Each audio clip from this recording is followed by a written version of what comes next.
Hello, and welcome to Kimchi's Grim Dark Chronicles. We are Vorpal Tales, and I am Dwayne at Made of Kimchi, and I will be your GM for this evening. This is the third session of our campaign of Grim Hollow, in search of sanity. Here at Vorpal Tales, we present a plethora of terrifying tales and awesome adventures for your viewing pleasure. Please seek us out on the internet. Catch us here on Twitch. Consider dropping a follow or a subscription. We would much appreciate it. Check out the archives on our YouTube page. Visit our webpage, www.vorpaltales.com, with links to all of our social media, our Discord, and our Patreon. Be sure to check out our calendar to ensure you don't miss any of your favorite shows. Shoutouts to Astral Tabletop for our virtual gaming space that we will be playing on this evening. Thank you, Ghostfire Gaming, for awesome dark campaign setting that we will be using. A special thanks to N8Mid for our custom character sheets that we use in Astral Tabletop. And a thank you to Love Your Rebellion, a nonprofit group that empowers marginalized groups through the arts. Be sure to check out their website at loveyourrebellion.org. And of course, a special shout out, because we haven't done this in a while, to our Patreons, as you are the full backers of what is this awesomeness. Now, players, please introduce yourself. Tell everyone where you can be found and who you would be playing this evening.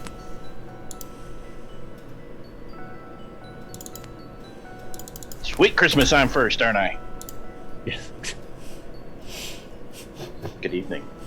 I'm Elder Jekyll's Online, and I am playing Lord Casimir, the vampire rogue sorcerer of the party. Hey everybody, I'm Ever. My pronouns are they, them. Tonight I will be playing Luca di Vestri, who is the really snobby bard half-elf fiend. Oh, and his pronouns are he, him. Sorry. Hello, I am Steve. Online I'm Voodoo Arcade. And tonight I'm Jean-Louis Vallon, the witch-hunting inquisitor, surrounded by monsters.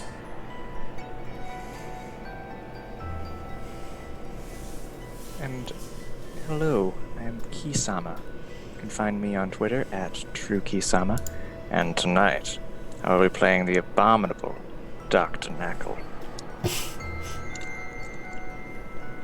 Fantastic. Thank you for that awesome introduction.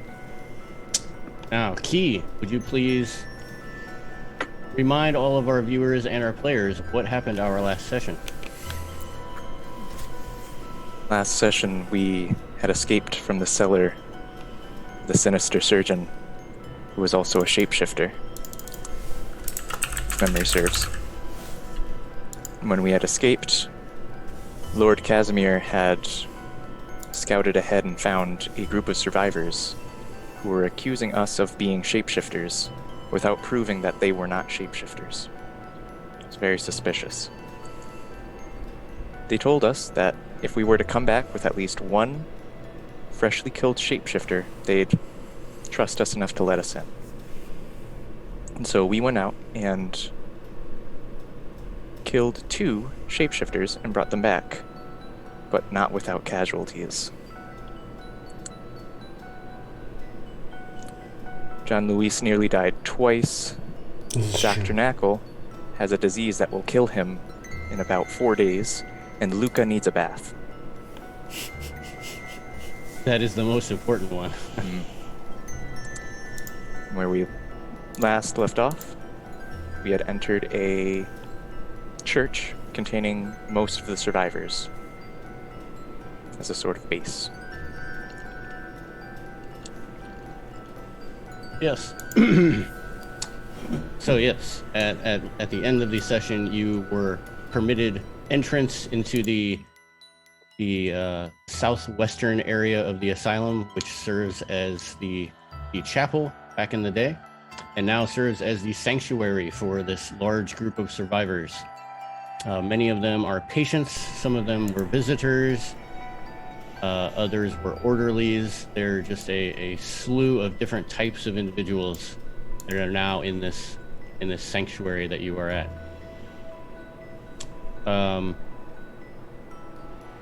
Captain York has already, thanked you for presenting him with bodies to ensure everyone else that you are indeed not shapeshifters. Yet, personally, thinking back on that, that is a flawed plan. However, as you enter the sanctuary, you see, as I've said, a large group of individuals. There's about 22 individuals in the sanctuary at the moment. Some come and go as some go on guard duty. Some others go to the storeroom to try and make food. Others are, assisting others that are injured. But one of them stands out. A female elf at that. That is dressed sort of like Jean-Louise in a sense. Not as combat effective, but in the same type of garb. And she has already introduced herself as Winter. She is kind of like the makeshift leader of this ragtag group of survivors, if you will.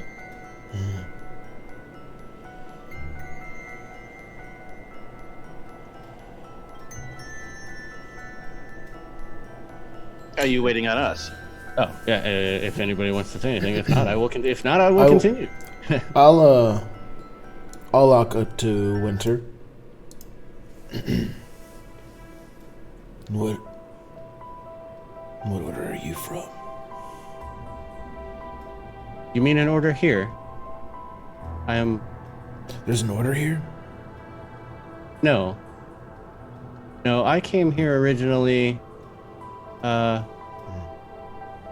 help the royal accusers investigate some strangeness that was happening in a local town. Okay, yeah. Okay, so I'm just gonna go ahead and give you a heads up. We're really lost, so you're gonna have to back up a little bit more than that. All right. I'll answer any questions that you may have. Okay. So you said your name is Winter, right? Correct. Okay, and that's the hot season. No, that is the cold one. Cold one, damn it. I knew it was one of the two. Okay, cool. Next, where's here again? I know it's an asylum. But what is this place? Oh, you mean Briarstone Asylum? Did we have that written down? Briarstone? I mean, Well, Jean-Louise is yelling that back to the other people. At that moment, my clothes change color completely, and I go, hell? Then a flame appears in my hand, and I scream and drop it. It goes out. No, I don't think we knew that. I'll write that down later. Briarstone, got it. Okay. Cool. See, we're learning things. And then Luca's hat changes color while he's talking.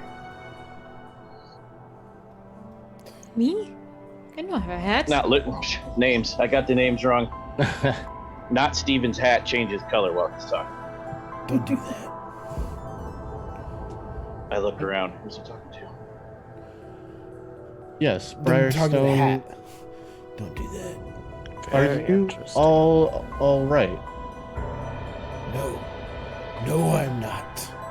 I could actually use a bath. That would be wonderful, especially if we have bubbles. He wants a bubble bath. You got a bubble bath around here anywhere? And We woke up- antibiotics. We woke up in the dungeon of this place. We don't know who we are. We don't know what we can do, which is clear. I'm staring at Steve's character's hat. Apparently, I have a magical hat. This guy has been gutted and almost killed twice trying to fulfill your guard's stupid requirements to enter the camp. And this guy over here has got 3 days to live because of the same requirements. Four No, we're days. not doing okay. Well, I am sorry to hear that, and I'm sorry that I personally don't know who you are, but you wouldn't be the first ones to lose a piece of themselves in this place. If you were patients, then there must be some record of why you were committed.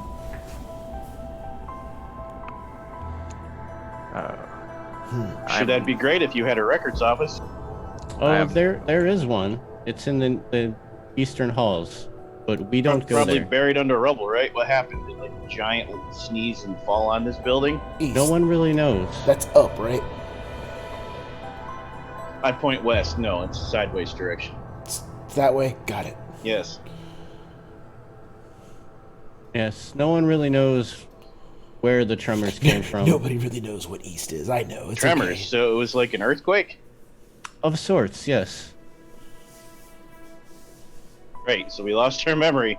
There's shapeshifters everywhere that are eating each other, and we're living on a tectonic plate that's suck us into the ocean. Nice.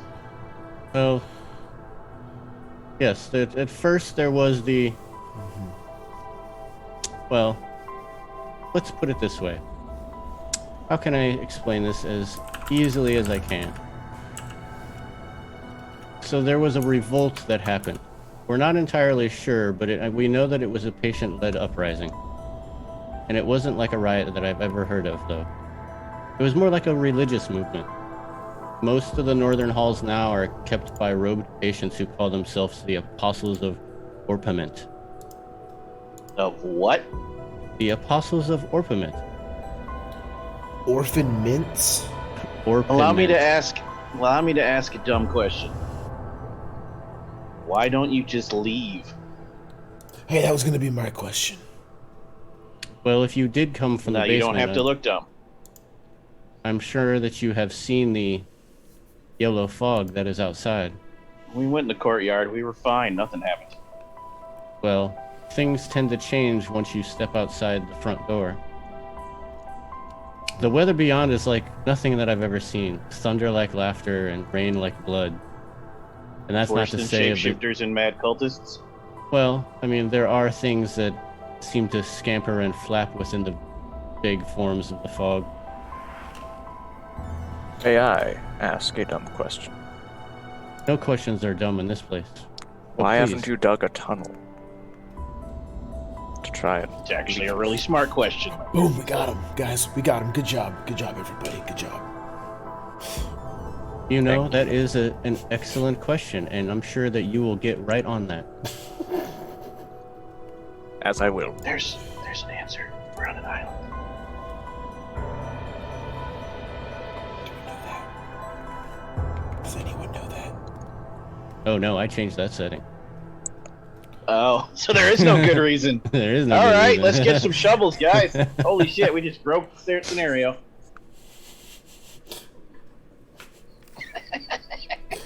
Yeah, it's only going to take us 15 years to dig the fucking tunnel out of this goddamn place. I But won't we'll all live have to see strengths the and tunnel. cons of 20 by the time we're done. I won't live to see I- the tunnel, but thank you. Thank you. If you load I name it after me. 16 tons, what do you get? The knuckle tunnel. What's the diminishing returns for leveling up by dig tunnel? Your intelligence drops dramatically. Now All you, right, back in character. you said that you wanted a bath. Yes, I fell into a pile of corpses and I am disgusting. Well, we do have the ability to bathe you, to offer you water, but you must understand that our supplies are limited. We do not venture outside of these halls. So what are you going to be able to do for us? Could Uh. you tell us what you need done? We just killed like 5 shapeshifters. Real easy. Except for me getting stabbed. Other than And that, 2 ghouls. Don't forget yeah, the ghouls. 2 ghouls. Some diseased rats. Yep, one had tentacles coming out of its mouth. It was real messed I up. show it to her because we still have it. Yes. But look at the fine specimen. Isn't he just... Well, that is all Beautiful. fine, You're but you must welcome. understand that I am in charge of keeping these people safe. Well, Yeah, we Captain just York, did that for you for like 2 hours. well, Captain York is in charge of the outer defenses. I am in charge of the people in here. Okay, and they're safe, so you can like take the rest of the day off. No, they are not Congratulations. safe. We have many wounded here. We have Don't worry, I'm a paladin. I got this. I'm a have- doctor. Loic over here who is frequently suffering from auditory hallucinations. Oh, jeez. We are running out of firewood, and we have no one that has the ability to cook. While we have menial meals, if someone was able to cook us better food, it would be greatly appreciated. I don't understand this part. We have rats. They're ready to eat. No, they're not. Can I ask another silly question? By all means. I point down the hallway to that weird curtain blocking the hallway halfway through. What's up with that? Well, we put the curtain up because we didn't want to scare the children. The hallway is scary? I don't really know what The it hallway is. holds the children? Behind the curtain is something. We've left it alone and it hasn't bothered us. Don't tell the others about it, though. Things are bad enough. And then she goes in to explain that it is just a strange occurrence of a door. It's something that you're going to have to see for yourself. There's no way that I can explain it. It's a door. It can't be scary. So you will find that in this place, many things that wouldn't be scary initially, the fog or other things have changed it to be so. The most terrifying thing in this entire place is the lack of bathwater. While this conversation is happening, I had already slipped away down the hall, just peeked around the edge of the curtain, and you hear, "Nope!" And I come back and I'm like, "So what can we do for you to get room and board?" I'm even paler than normal. What was it? Nope! Nothing? Let me take a look. Come on. What was behind it? I'm assuming it was terrifying. If it wasn't So this big as you hilarious. go to look behind the curtain, I think what you Tyler's see character at just what you died. see at the end of the hall is indeed a door. However, the door frame kind of has where's the description at?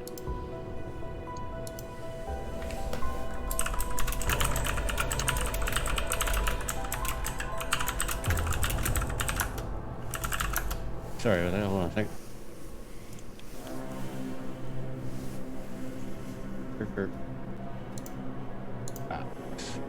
Yes, so the hall ends just beyond the dingy curtain. But the wall here suffers some sort of otherworldly parasite. It's a mass of stringy yellow fungus that stretches across the stone blocks and into the wooden door. And at its heart, bulges and blinks a large, watery eye the size of a wagon wheel. The door is a giant eyeball. Nope. That's what I say. Fascinating. It blinked at me. Must see this. Nope. Yes. And it just continually gazes, blinking ever so often. It's also really yellow, and everything yellow so far has tried to kill us, so just assuming here that yellow is like the worst possible color in existence. Good deduction, yes. Good. None of you are wearing Nevertheless, yellow, we right? must If you are, you should experiment. burn it. But the sun's yellow. So she said she could use help cooking, chopping wood, and what was the other something? She needs help with attending the wounded and calming and medicating a patient that's suffering from hallucination. I Do you could have the attempt- medicine? Oh, do I? No. Then what would we medicate said patient with? I'm assuming they want soothing words. Yes, soothing words. I can give them soothing medicine after I can take a look I at them. feel like, Doctor, you shouldn't go try to calm the people that are panicking because Calm them, no, but I can at least conspiratorially heal them. lean in. You're scary. Aye, I think they will have to deal with I fear. believe that we can send Luca to calm the people down. He's a nice-looking fellow. yes. All Beautiful right. eyes.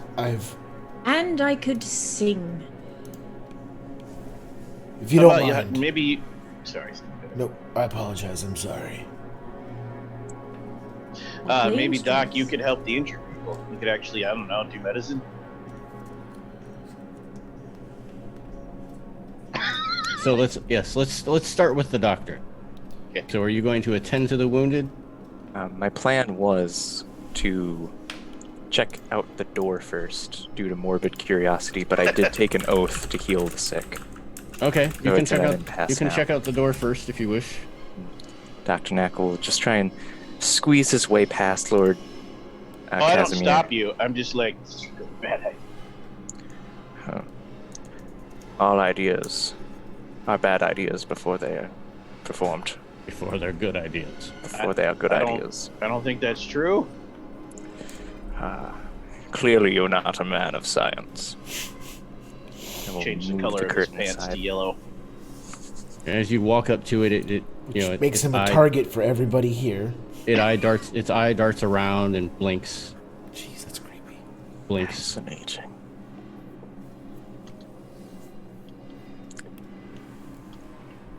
I would like to make a medicine check to figure out the anatomy and like what makes this door tick. Like, how Suddenly, it does what it Casimir is does. right behind you. You should touch it.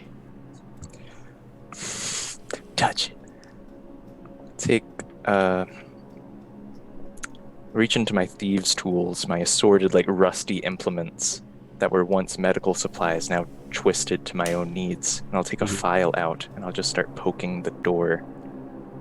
She's gonna poke the door. That makes me so happy. Not Casimir.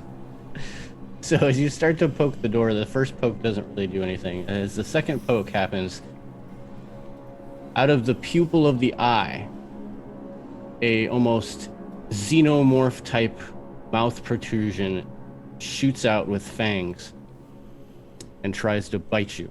I told you that was a nope. Where'd my d20 go? There it is. But misses dramatically. Does a 5 hit you? No, it does not. Okay. Oh. And after it goes out and misses, the mouth doesn't retract all the way, and it just says, "Who have I become? Who have I become? Who have I become?" And then it starts crying. Oh. Oh dear, you beautiful specimen.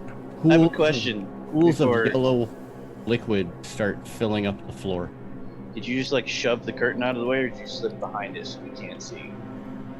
I think I would have shoved the curtain. I'm just in that Dramatically. case. I'm just standing there looking at these other two, like, the fuck?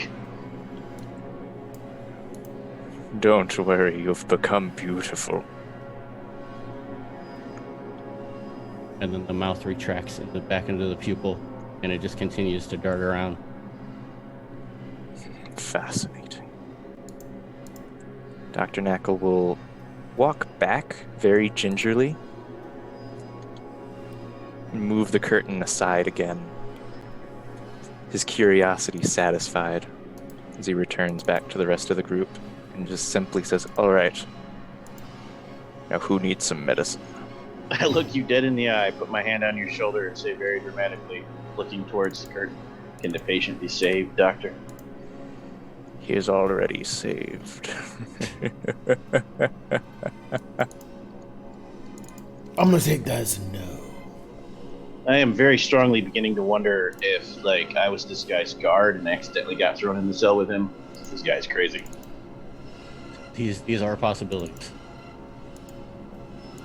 So of the chores that Winter wishes you to do, like I said, there are 4 of them. The healing the prisoners, calming the patient, preparing firewood, and preparing food. Anyone who wants to do one of these, it's going to take about an hour to do it. And I will need different types of checks depending on what you choose to do. I'm going to cook with my newfound, why can I do this weird shit? Magic. This prestidigitation lets you make things taste wonderful, even if they're terrible. Okay. So I'll volunteer for that unless one of you wants to be the cook. No. I can chop firewood for you, though. Alright, hold on.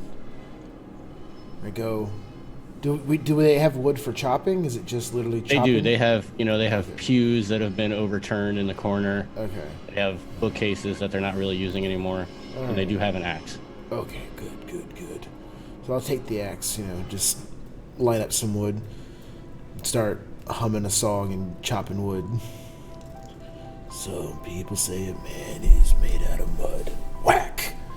Poor man's made out of muscle and blood. Whack! All right. We'll start with Jean-Pierre. Make a strength check. Straight strength. Straight strength. Okay. You are chopping wood. Yep. No, yeah. What could go wrong? Yeah. Nope, that's not a roll. No.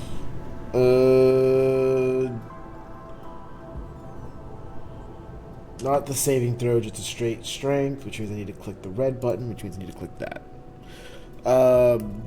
13. 13. All right, so it's slow going, but you start to get into your rhythm, and now make me a survival check. Oh my god. This firewood is amazing. They're like triangular circle balls. No one even knows how that happened. Yes. So Natural 1 for a total of 6. over the course of an hour, you only are able to produce enough wood to burn throughout the night. And there's not really any excess. And even some of the wood that probably could have been used is now, it's too small to burn. Sure. They were like chopped into It's weird called angles. it's called kindling, son. Learn what it is. He's probably proud of himself because he wouldn't necessarily know that's a bad job. No, that's what I'm saying. Like, yeah. It's called kindling. It's how you start a fire. Come on, get with I it. mean, you were able to cut it, Yep. just not very well. You're welcome. Now, I need a bed. My head hurts. Now we're gonna move on to Lord Casimir. How are you going to cook this food? What is the food? There are some dead rats around. There are a couple barrels of just loose vegetables. Dead rats and loose vegetables. Okay, skin the rats, chop them up, and make stew. It's hard to fail at boiling. And then I prestidigitate flavorless. Prestidigitate flavorless. Flavorness. Oh, flavorness. I was like, Make things taste better with that. okay. Give me a charisma roll. Show me how much gusto you have put into this.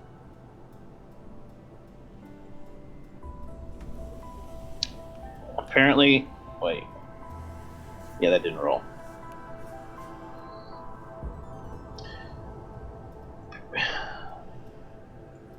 $17. Or if you're not using the saving throw, 13. All right, 13. That is good enough to make a prepared meal. So your success sees that all of the survivors are going to be fed for at least the next day or two, given that it was a stew and not some, singular meal. And because of your prestidigitation, nobody is going to say that they don't like it. I give Steve's character. Wow, why can I not remember your character's name? Help, Steve. Jean-Louis. You're muted. Jean-Louis. Jean. Jean. I give Jean an extra helping because, man, he worked hard on that wood. Yes, thank you. This taste. All right. And we still have the injured patients and the crazy one. I take one bite of the first bowl, right? Even though he gave me two. Mm-hmm. Oh my god. Oh jeez. No. Oh. This is way too flavorful. Too much spice. No, thank you. I root around and I reason- hand you for some a raw reason, rutabaga. Ooh. Oh, yeah, that's pretty good. Yeah, thank you. I don't know why, but my tastes seem to be quite simple and plain. But you're a paladin, it makes sense. Paladins live lives of service. Simple life. Yes, paladin. Yes. All right. So we have Sorry, Dwayne. No, you're That's it. trying No, to it's get to fine. the things. It's all right. So you have the attended the wounded and the patient. Does anyone want to help them? I will tend to the wounded. All right. Okay. You have 2 wounded. One of them suffering from a broken arm and some broken ribs. The other one has pretty much a completely damaged leg. He's probably not going to walk even if you are able to heal him. But if you do wish to use any type of healing, give me a medicine check, or if you have some other awesomeness. So I would like to make a medicine check for the one with the broken arm. Okay. Set the bones back into place. With a 14. All right. I'll just tell him to walk the ribs off. He'll be fine. As Okay. for the person with the shattered leg, I would actually like to tell them to look away first. Just like, it's better if you don't look. Trust me. And I'm going to cast Cure Wounds with that good old bone needle of a finger. Okay. Slight injection. So as you're casting heal wounds or cure wounds, the wound is outright healed, and it only takes a couple of minutes rather than the few hours that it would have taken to finish up the second one. And once the needle is done, I'll just give him like a slap on the knee. Just say, you should be all set. Just be easy with it. Don't do anything strenuous for a day or two. There we go. Thank you, sir.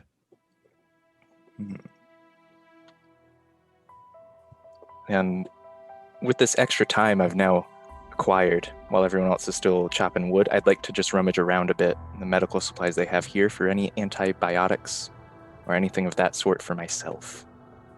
You don't see anything of that type of, like those type of items in the sanctuary itself.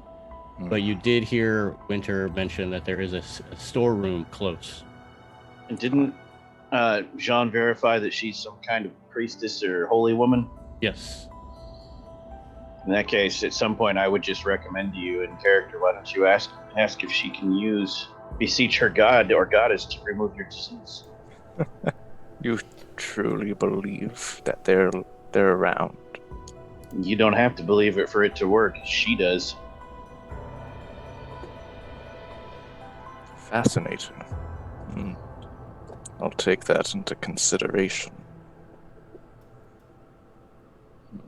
There's one thing I learned from my aunt. It's that power of belief is very... I have an aunt. Fascinating, and I wander off.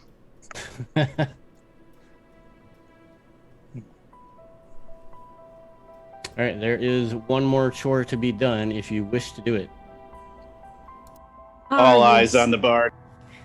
I shall soothe the ailing with my beautiful voice and my pleasant appearance. Lead the way. All right, so Winter ushers you over to Loic. And all you do is you see him sitting in the corner, and he's like talking with someone who's not there. And then he starts crying, like not like a as if something was stolen from him. And then Winter turns to you and says, from what I can gather is that he had a twin sister, and I'm pretty sure that she died. Probably when they were very young. But as you look at Loic, he's like, probably into his 30s. Strange that he should be so attached to his sibling so much later in life.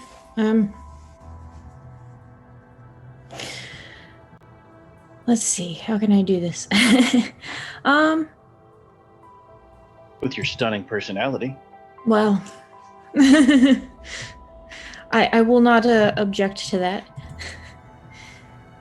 Let's see. I would like to listen to what he's saying, if he's saying anything in particular. He just kind of goes on, like he'll stop for a moment and talk as if, talk to no one that's there, talking about like going out and playing or that they're hungry. And then all of a sudden he bursts into like a rant, almost violent rant, where he's, flailing his arms around. He's, saying, bring her back, bring her back.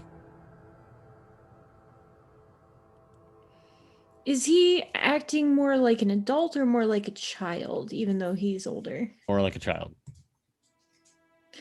Okay, so Luca is going to approach him as if he were a child. Very soft voice. Yes. Hello, my friend. I see you're not feeling so well. You miss your sister. Can you tell me anything about her? She's dead. They took her from me. I want my candy. Give me my candy. Do I happen to have any candy in my pockets? I don't know, do you?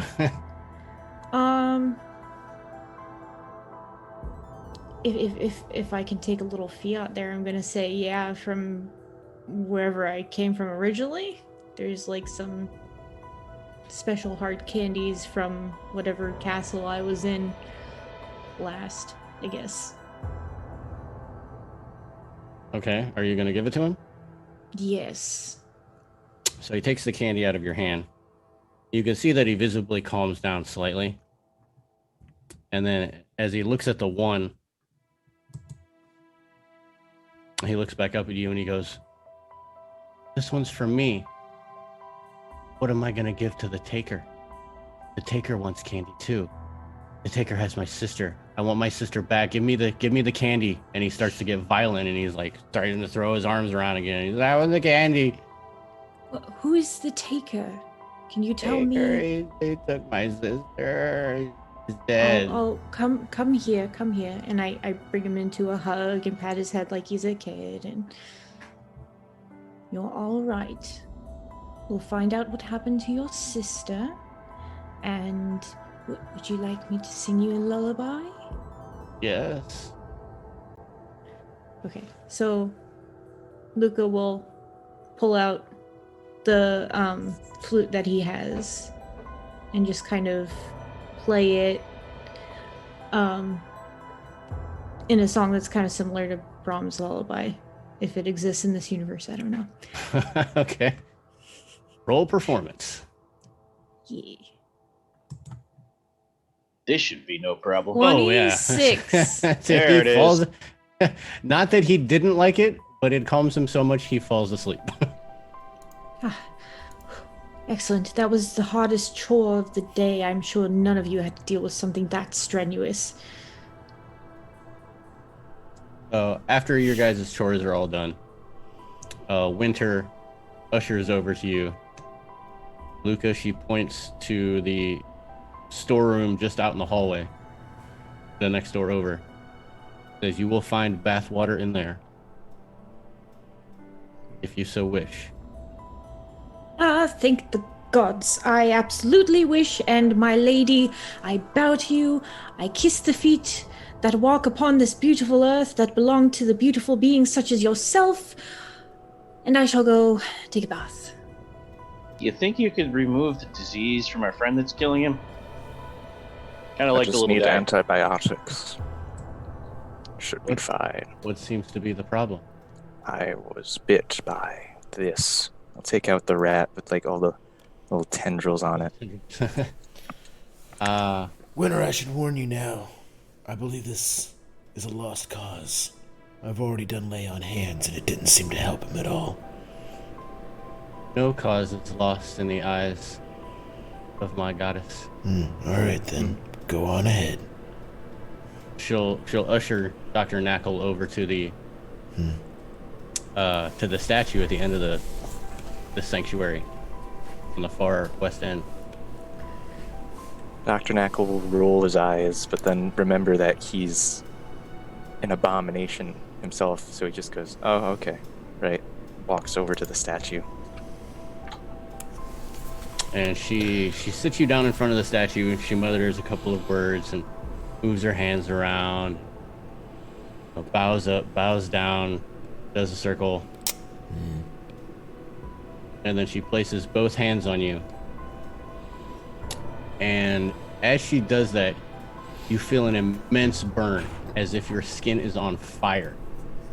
Like, it is painful, not enough to harm you, but it's like a bad sunburn. And then all of a sudden it turns cold, as you can see like blackness coming out of your veins and into her hands. Gross. And then she just simply shakes it off. And how do we feel now? You truly are an impressive specimen yourself. I hope that works. Oh no, he's got a crush. While your friend takes a bath, is there anything else that I can help you with? In Dr. Knackle's head, you hear my voice. Told you the power of faith was strong. Holy shit, am I talking to you in your head? Holy shit! Just turn and just mouth. And I'm staring at you "Impressive." like I'm surprised. Impressive. I'll be standing next to Casimir and just be like, no way that helped him. Not after my lay on hands didn't work. All that for nothing. Damn shame. Perhaps in this place, her goddess has power, but yours does not, because maybe you're too far away. Maybe the holy symbol needs polished. Maybe yellow is the antithesis of your god. Use a lot of big words there.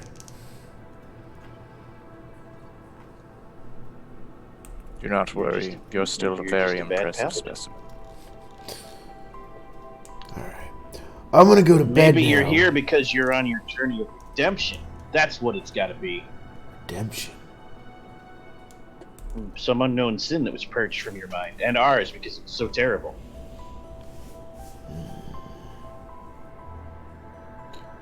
Unlikely. I feel like I'm pretty good at not sinning. I don't know. Just seems like what I would do. I don't know. In my head. He's not green anymore, and the black shit came out of him. I'm pretty sure her stuff worked. It's all a trick. Don't worry. He's still sick. I'm going to bed, though. My head hurts. And I would like to go suggest we take a long rest. I whisper loudly to the other two. I think he's a fallen paladin.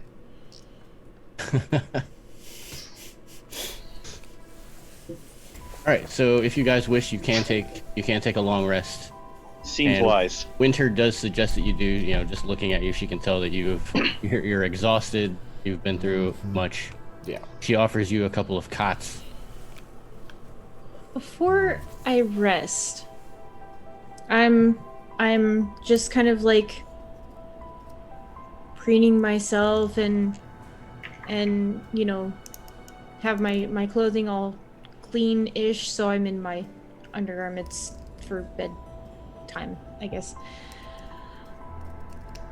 I'm like have a little bitty like compact like normally you'd see girls carry. I'm just looking at myself like the girl courtesans. It's literally I have stolen one of the female courtesans hand mirror thingamabob that goes in the pocket. I'm just preening and I put it back in the pocket. Curiosity gets the best of me And I peek around the curtain. Oh, the curtain at the end of the hall? Yes. And you see the exact same thing that I described to Dr. Knackle before. A door with pulsating vine-like yellowness coming out of the stone wall into the wooden door. The giant wheel-sized eye at its center, darting around, looking ominously. Oh, this is disgusting. I'm leaving. Shut the curtain. Go away.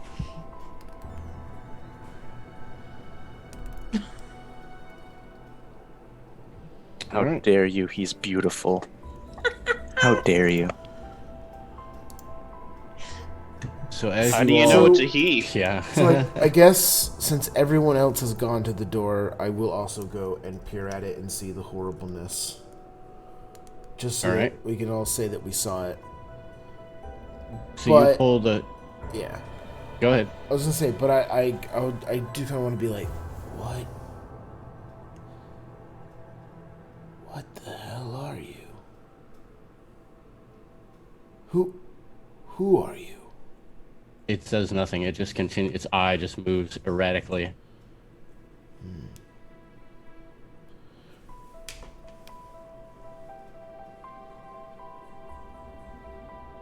It follows your finger.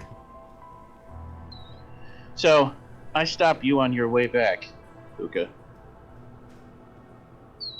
Can I borrow that? Did you tell us what you experienced behind the door, Doctor, first of all? Would you have shared I think that I would have information? thrown open the curtain for all to So see. okay. So you would have Yeah. seen it So then if you so chose. Can I borrow that, Luca? I think you're muted.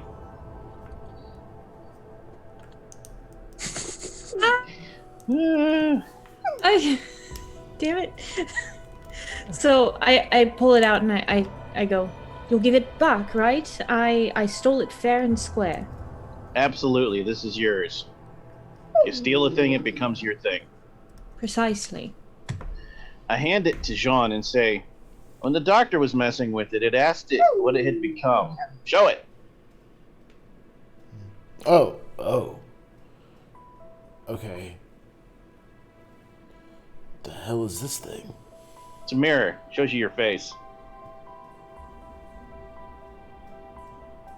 See? Handsome dude. I don't understand the purpose of this, but okay. You've become this door. So you turn the mirror so that the door can see itself. Yes. As you do that, the mouth comes out of the pupil again, Oh my god. and it just says, "Beautiful." The mouth goes back into the pupil, and then it starts to cry. And not just a little bit like it did with Dr. Knackle, like continuously, like buckets Oh my of god. this yellow. You don't. I was gonna say make a smell check. There's no need. No smell check. It is weeping ammonia, Oh, that's... and it is Don't just step in that. gushing onto the floor. But at the same time, because it has seen itself, its visage starts to smoke and excrete away from the walls as the tendrils move out of the wood door and back into the stone. Whoa. But now there's about, I mean, it's not like flooding the hallway, but there's a lot of damage. A lot of water damage in that hallway. That's a lot of damage. Cured it. You cured the door. You are the cure of doors, Sean. See? Your powers are coming back. It's a journey of redemption. Yeah, there's about 5 or 6 gallons of ammonia spread all over this 5-foot hallway. I'm glad I could help you, door. I hope that's what you wanted. Have a good night. Luca's calling out from the edge of the wetness. I'm not coming over there. I will expect you to return my hand mirror as soon as you're done. I'll hear that, turn to leave, walk past Dr. Knackle. By the way, there's a ankle-deep puddle of yellow, smelly stuff in that hall for you. Wonderful. And then I'll nonchalantly just toss the mirror back at Luca. And then... Do I catch it? I hope. Do I have to roll a check for catch? No, I will let you catch it. Yay. And, yeah, I will go to sleep on the floor for the night. Take off my armor, put it, in a corner, stuff like that. But I do not sleep on a cot, I sleep on the floor. All right. All the rest of you going to go to sleep as well? Yes. All right. So you guys all gain the No. benefits. No? I don't have to sleep. Oh, yeah. I relax. Yes, you relax. You all gain the benefits of an 8-hour rest. You take a long, well-deserved sleep. And it is actually one of the better sleeps you have had for as long as you can remember. No. You're not plagued with any nightmares. Sure. And you have not what you would call good dreams, but not bad dreams. And all of you, as you are dreaming, you begin to remember your childhoods. Oh. So anything from your childhood up until not remembering how you got here. So even your middle-aged and early adulthood, you remember. You remember your name, if you didn't already. And you remember your job. Oh. Aw, so Jean knows he's not a paladin. Yes, you know you're not a paladin. Got it. Too bad, that was a fun gimmick. See, guys, that's why you do really annoying gimmicks. It forces the DM to just give you that knowledge back. And as you awake in the morning, winter comes over as you guys are, re-donning your armor, having what's left over of Lord Casimir's gruel for breakfast. And she says, I'm sorry that I can't tell you any more about what's going on, but I know that we can't stay here and we need a way out. All things considered, you seem able enough. If you could find some way for all of us to escape, some route that doesn't lead straight into that terrible fog, I'll be sure that I'll let the royal accusers reward you very well. An alliance of convenience seems wise. Now, I can tell you that the best place to start is through the door where that abomination is. She hasn't actually seen that you guys have dealt with that already. Mm-hmm. But that door should lead to the main entrance of the asylum. But be warned, trying to leave and going out into the fog will not bode well. Try it if you will, but heed my warning.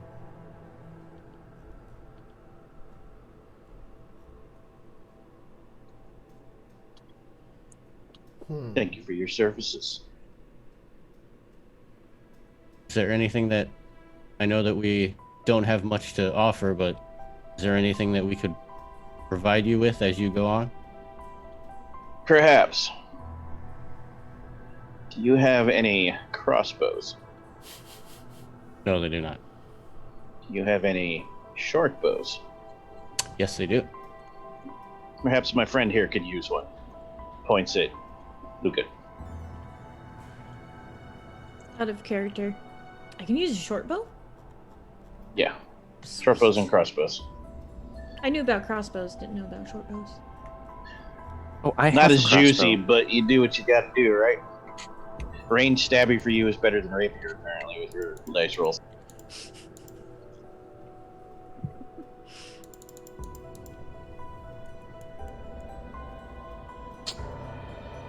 Anything else? Do you have any toiletries? Perfumes? Combs? Soap? She walks over to a crate She rummages around. She shakes her head and walks back into the out the door and into the storage room in the hallway. She comes back with this small vial about 8 ounces, and it's a like teal green bluish colored fluid. This is all we've got. You probably won't want it, but it's all we have. It does smell. What does it smell like? Do you open it? Yes. It's antiseptic. Your kindness is ever overflowing, but I shall decline. Clearly, your friends may need this more than I. She nods. While all that is happening, I walk over to the doctor and put my hand on his shoulder. Look him right in the eye when I say, when I dreamed last night, I remembered almost everything. And you see worms or parasites or tentacles move across the front of my eye, across the other one, and then back around. We should speak sometime. We have more in common than I had first remembered. Now, I'd like to first mention that at the end of every long rest, Dr. Knackle will have to roll on a table for a random mutation. I just rolled, and I'm starting to become formless. So when you touch me, I jiggle. Yes. Like my shoulder dislocates and then relocates and dislocates and relocates in the span of like a couple seconds. And I just look up at you like, We say at the same time, fascinating. Fascinating indeed. Does that have any It does have mechanical things. I have disadvantage on dexterity saving throws Oh, until geez. the next long rest. Awesome. Thank you, Grim Hollow. All right. So she has laid a path forth. She has given you warnings. Do you have any other questions for her before you go?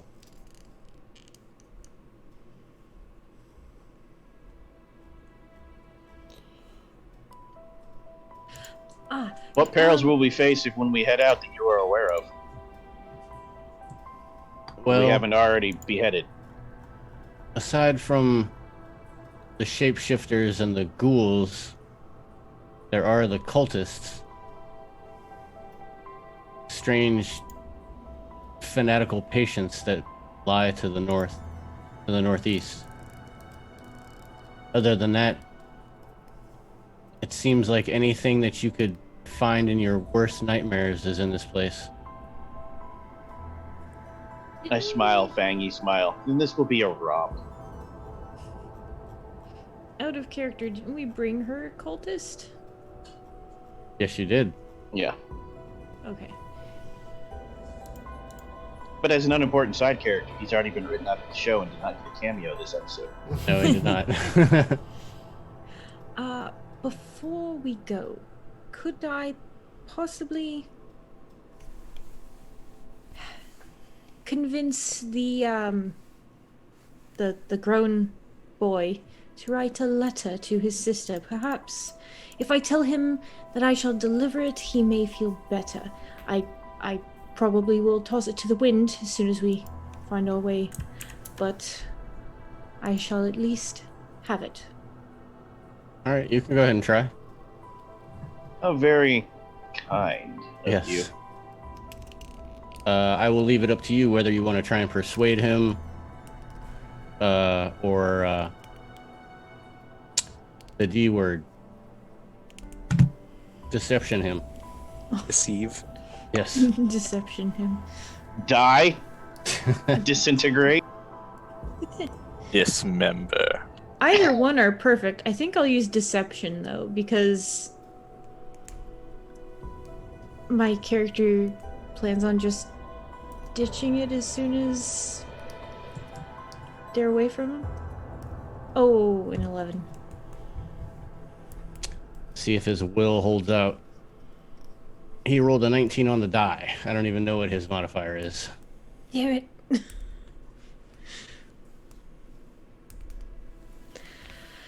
Ah, well, it was Yeah, worth a he try. he does not believe you at all. You can't find her. You'll never find her. I know she's gone. Ah, very well. And I pat him on the head. I said, behave for your elders? And I leave. All right. Now that I remember things about myself and what's going on, to a degree, I kind of look around this space and I want to talk to Winter, kind of separate from everybody if I can. Winter, how long have you been here? You mean in this asylum? Yeah, in this enclave. Oh, she tries to think, because the days don't seem as like days. I think we've been here maybe a week.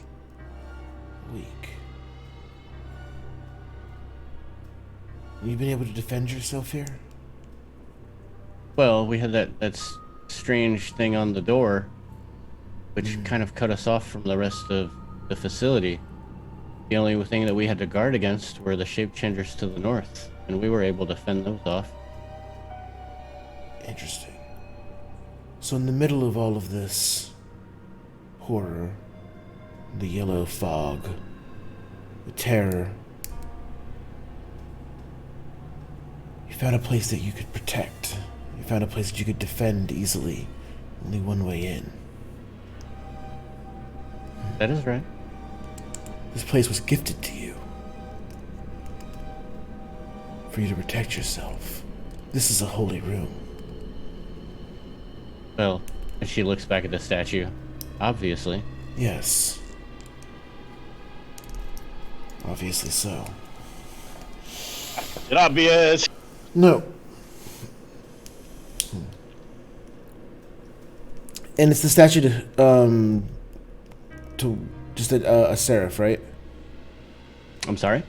What's the statue again? Sorry? Oh, you don't recognize the statue? Okay. But is it just of a seraph? Yeah. Okay. I will go up to the statue. Expand my wings out. I'll take off my hat and, kind of go up to it, and I'll put my hand up to it, and I do want to see if there's any sort of, holy energy or anything that can flow through me where I'll say a prayer, I'll thank it, and I want to see if I can kind of bless or hallow this area with my seraph powers for providing this sort of safe space in the middle of this truly horrific evil place. Can I call out to any of the Holy Spirits to even to specifically make this place like a hallowed zone? Okay. So as soon as you place your hand upon the statue, you immediately feel warmth flow from the statue into your body. Okay. And it is that not a warmth of heat, but a warmth of a hug. Okay. Like that of a lover. Oh. And immediately you are able to realize, just based on your that immediate heightened sense of things, that this area is already hallowed. Okay. Perfect. You're not sure how, but it was. or who did it, but it does answer questions that you have yet asked. That means that's why you didn't have nightmares, meaning we're going to have nightmares with long rest anywhere else. Most likely so, yes. That is an astute observation, if I might say so. Yeah. Interesting. I'll fill Winter in on that. It's when we start moving, we want to stay here for as long as possible at night until we find a clear path out. This is the safest place we're going to find in this asylum. You are always more than welcome to come back. Well, you want to get out of here as well, right? Well, yes. Yeah. I'm just saying. Don't But we will not leave until Either the fog is cleared or you find some other way out. Okay, good. Just I wanted to cannot make risk losing any more. Okay, then we're on the same page. I just didn't want you to get overextended or leave this place. I think we've solved that problem to the door as well. Then your path is now clear. Keep these people safe. I will do my best, brother. I feel like you're telling her everything she already knows and is doing. It's awesome. Good job. Pat on it. Hey, he just shoulder. got his memories back. He's got to do something with those. All right. I will awkwardly leave this conversation. May Caliphus guide you. Okay, what was that? Who? May Caliphus guide you. Do I remember that name? No. No. Then I'll respond back like, who? What? By that time, she's already turned around and is talking to some of the survivors. Yeah, I'm just gonna go. It's cool. Thank you. All right, it's fine. All right. Okay. So are you guys going to head through the once demon door? I think Dr. Knackle would Yes. do one last sweep for anyone who needs healing, and then join the party. Some cuts and bruises, but nothing that requires like an extended medicine check. You can, wrap a bandage around them real quick. Yeah, they'll be fine. Just a quick bandage, yeah. Yes, everyone thanks you for the deeds you have already done last evening. As you start to walk out of them. Just before you hit the door, you hear the door from the storeroom open, and a small child runs out. And he's holding one of those awesome like candle shadow lanterns. Like that they, the really cool ones. And he says, he looks at all of you and he says, "Are you going into this asylum?" Yes. We're going to find you a way out of this miserable place. That's so great. You guys should be careful. I was, and he looks sad and ashamed. Like, I was a patient here. And I know that bad things happen.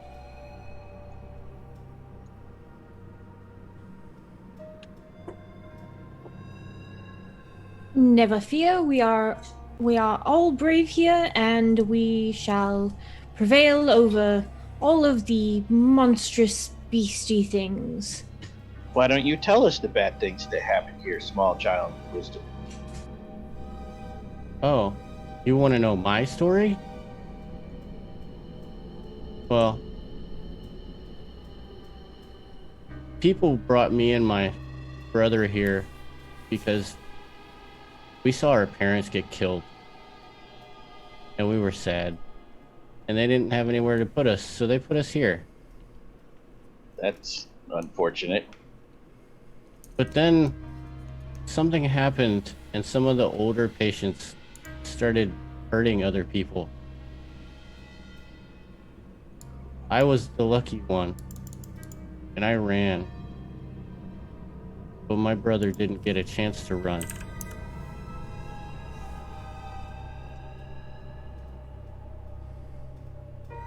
It was very, very confusing. The other patients were hurting people. The walls were shaking. The floor was burping. And then I ran here.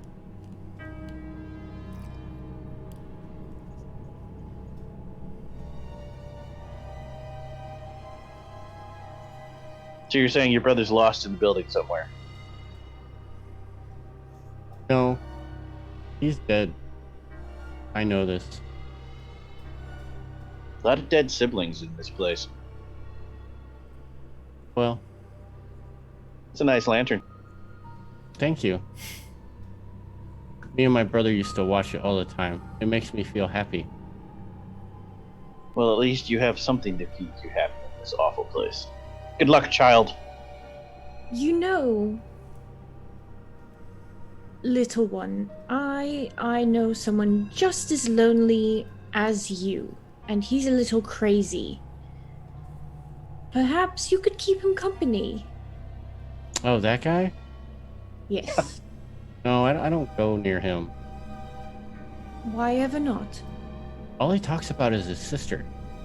And you are missing a brother. Perhaps you could pretend to be each other's brother and sister. But I'm a Gives you boy. the side eye like,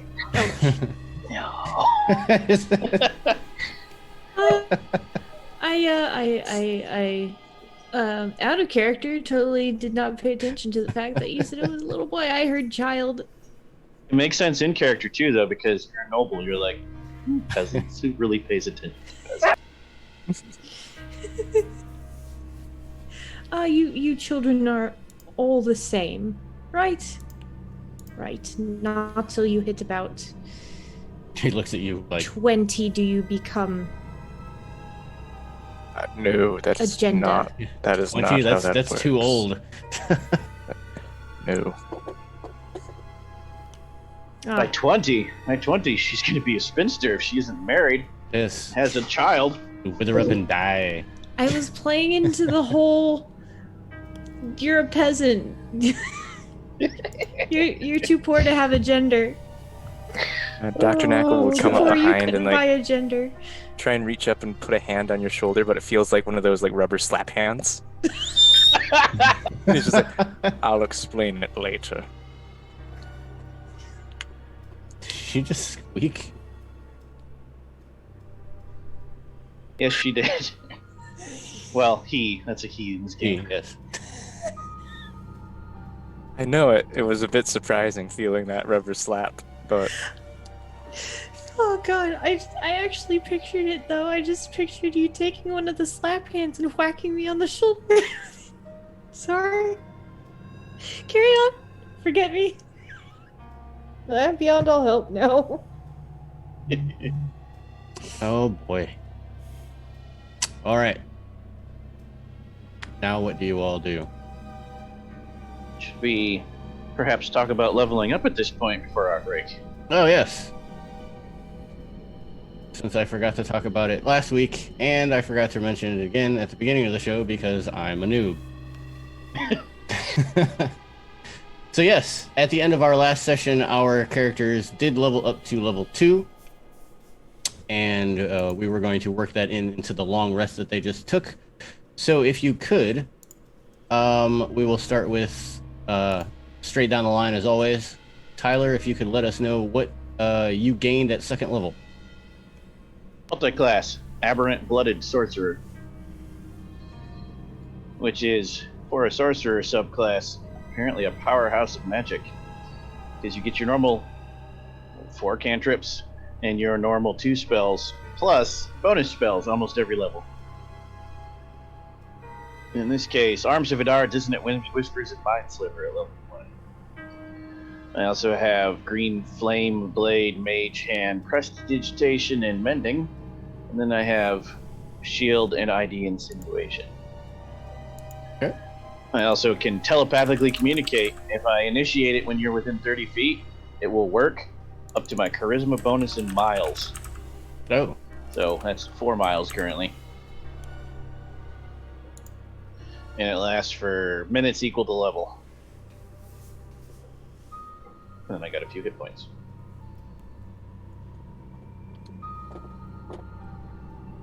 And next on the list is, I forget. Me. Yeah. Sorry, Steve sent me a gif of one of those rubber hands. Anyway. Yeah, we just say that Dr. Knackle is now a wacky, waving, inflatable, flailing our tube man. I'm imagining more like Gumby. Yep, Gumby was what I was about to say. Oh, jeez. So wait, if we throw Dr. Knackle onto a wall, will he stick? No, he will Oh. splat with a then just fall. No sticking. Yet. Oh, so I am a level 2 bard now. multi-classing in Bard. Okay. Multi-classing in your single class. Some people are just not as fancy, okay? um, and so that gives me boosted HP. It gives me. Let me zoom in on this typing. Jack of all trades. Mhm. Starting at 2nd level, I can add half my proficiency bonus rounded down to any ability check I make that doesn't already include my proficiency bonus. Song of Rest, beginning at 2nd level, you can use soothing music or oration to help revitalize your wounded allies during a short rest. If you or any friendly creatures who can hear your performance spend 1 or more hit dice to regain hit points at the end of the short rest, each of those creatures regains an extra 1d6 hit points. And then I have some magic. I really should zoom out before I try and scroll. That's terrible. No. Where is it? Healing Word. I now have Healing Word. Mhm.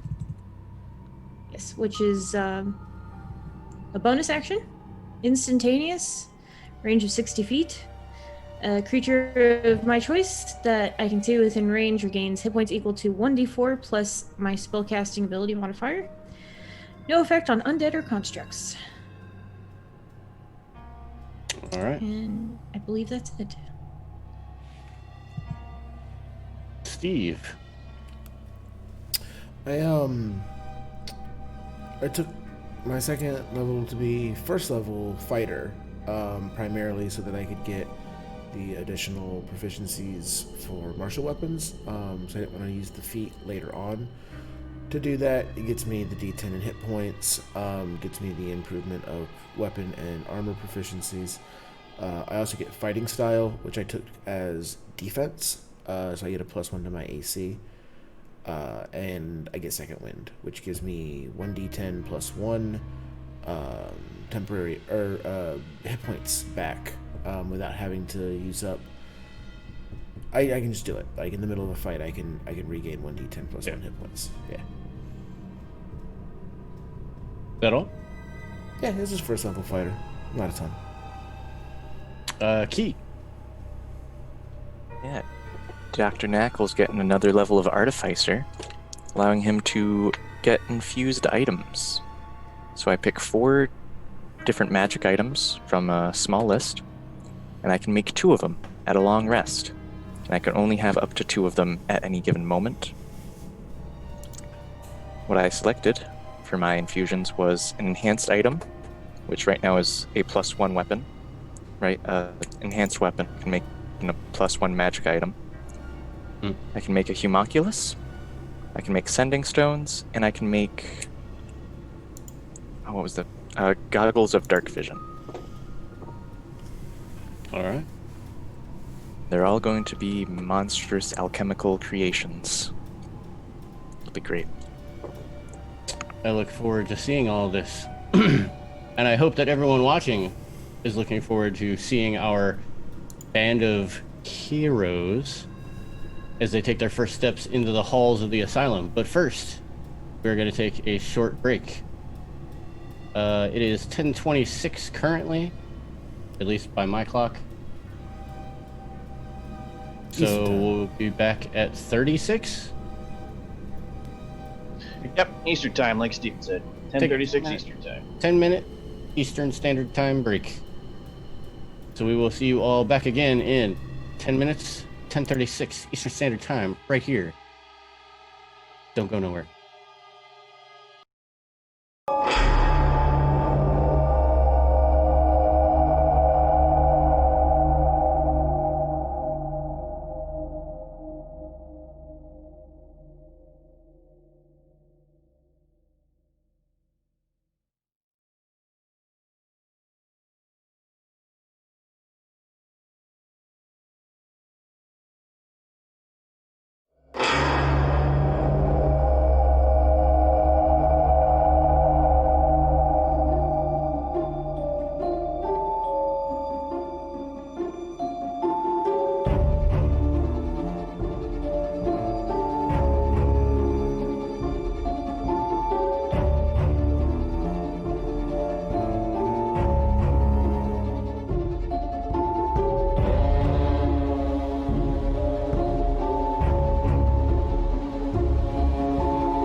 And welcome back, all you Grimdark horror fanatics. We left our small band of characters just defeating the Argus Wall and about to move into the main halls of the asylum in search of a way out and maybe to solve the mysteries of the asylum itself. I leave the actions now in your players' hands. Hey, boss lady. Who, Winter? Yeah. Yes? Barricade this door behind us. We'll do a super secret knock. We'll go like this. And I do a ridiculously complex super secret knock that only Dr. Ripple will ever remember.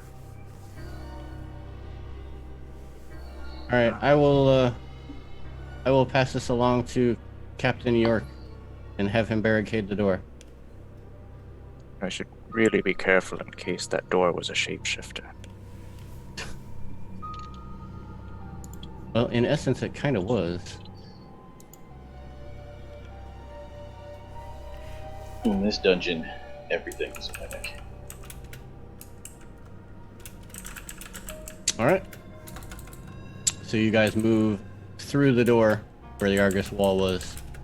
and I'm gonna into the get main- real sneak-like and do the rogue thing and take a look at this room carefully before I gesture them in. So as you walk in, you see white tile, spiderweb with cracks lines the wall of this cathedral-like hall. A prominent oval desk faces staunch double doors to the south, while hard benches and portraits of somber doctors line the walls. Regal stairs ascend toward a second floor, but rubble has crushed the upper flights, blocking the passage. Lofty windows griddled by bars reveal yellow mist seething just beyond the outside walls.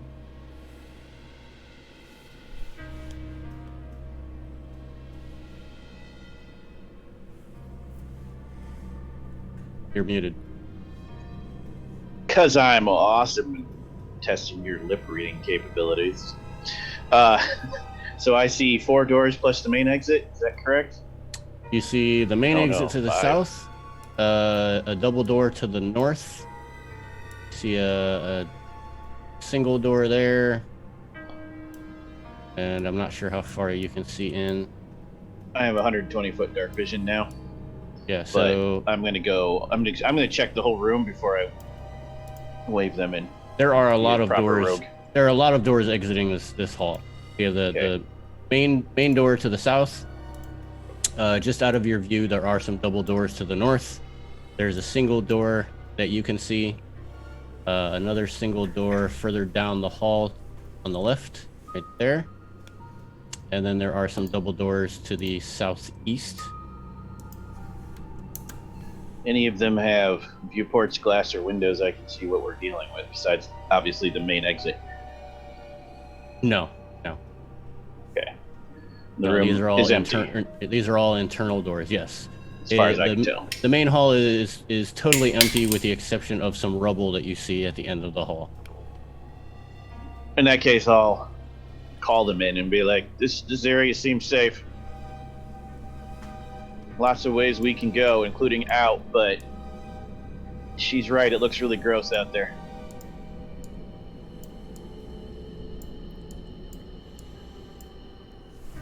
Looks like this was some kind of reception hall, maybe?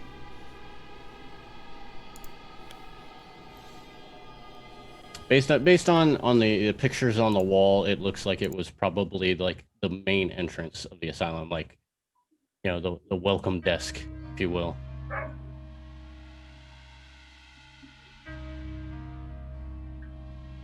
So then, stairs that go nowhere, 2 ways to go deeper in, and a couple rooms that would somehow be connected to whatever you connect to the reception hall. Yep. Storage offices, maybe? They did mention records. Yes, I'm very curious to see the truth of things. Should we go to that way? I point southeast, or to that way? I point due east first. Can we make any sort of check to inherently know the layouts of an asylum to where the records room might be kept, deeper inside or in one of these side offices? Sure. Everyone can make a perception check.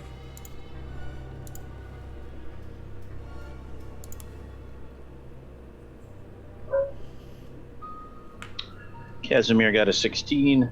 Jean-Louis got a 20. All right. Dr. Knackle got a 6. And Luca also got a 6. All right. So of the two who were better than 10, just from looking around the room, there are windows that look outside, so you can see the yellow mist, and you do see nothing that you can tell as far as like shape. They're more like, like shapeless shadows moving through the mist. On one of the walls, just beyond the desk, there is a map of the asylum, like a fire escape map. Like in case of a fire, you are here. Convenient. So based on that, you can tell that there is a large hall to the north through the double doors. As nothing's really labeled. It's more like size. Mm-hmm. There is a what you believe to be a small, maybe waiting room to the southeast, through the southeast double doors. And maybe the doors where Dr. Knackle is standing next to, those are probably like administration, something having to do with, welcoming. I say we make our way there. Yeah, I agree with Jean. Let's check the potential administrative office. All right, so the door next to Knackle. We'll do the rogue thing if necessary. If not, simply open it. Not necessary. Pretty much, unless I specifically say all of these doors are going to be unlocked. Okay. However, this door is a little difficult to push open, and you got to put a little bit of stank on it to get it open. A gesture at my good friend the Seraph.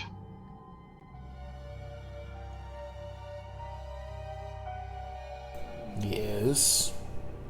Door seems to be stuck, and we love watching those oily muscles bulge. Yes, you are a very impressive specimen. Have you considered putting a little stank on it first and trying? Yes, I did consider it. I just keep looking at you. I see. Sure, man, I got it. And I'll move up and I'll try to... No, I'm not gonna do that. I will try to push the door open. All right. It takes you a little bit, and as it creaks open slowly, as you're pushing with all of your might, you can see that the reason that it's not opening is that there was a desk and some cabinets pushed up against it. But as the door opens fully and the furniture moves out of the way, you see that a long desk and several chairs, sideboard, and numerous once stately landscape paintings had barricaded this door to what you can tell now is some type of conference room. Top of wall is on the opposite side of the room, and Toppled, like fallen over? Okay. Like fallen over. And from what you can tell from the mass amount of bodies, this may be where some of the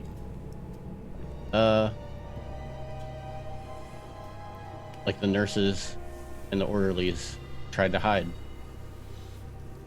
When the That didn't go well. when the patients rose up, right? When the patients revolted. Patients are revolting. It's true.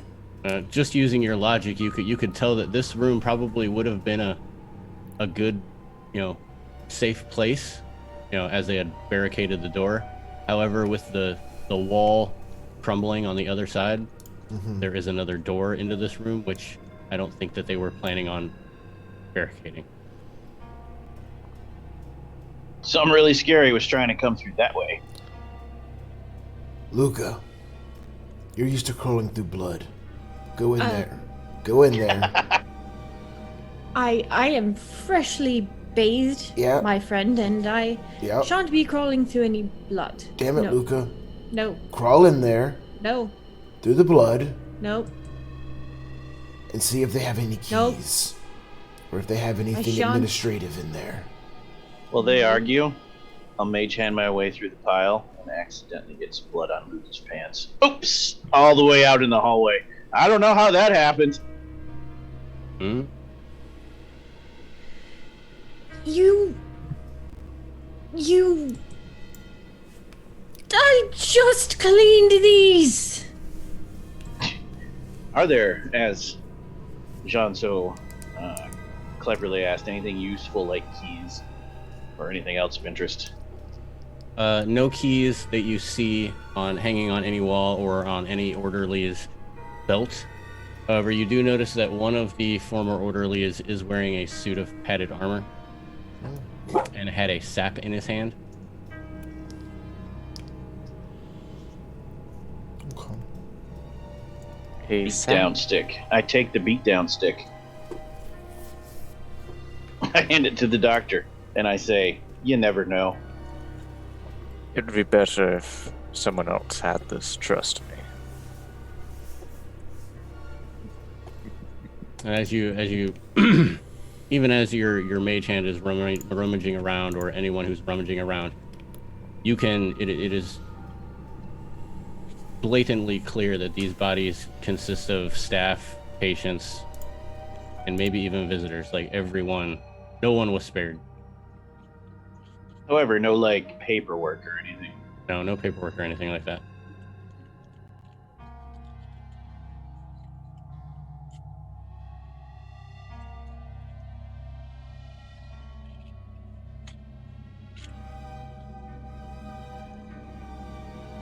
Should we check the other office room? I can't remember what you called it. I suppose we should. Yeah, double doors to the south, or double doors to the southeast, double doors to the north. By the map on the wall, you believe is probably like the visitors area, or maybe another conference room. The southeast is the one I was referring to. Yeah, that's what I was talking about. Okay. Dr. Knackle's gonna walk on over. Standing close behind Lord Casimir. Ready if anything jumps out the doors. Okay. And what about Jean and Bloody Pants?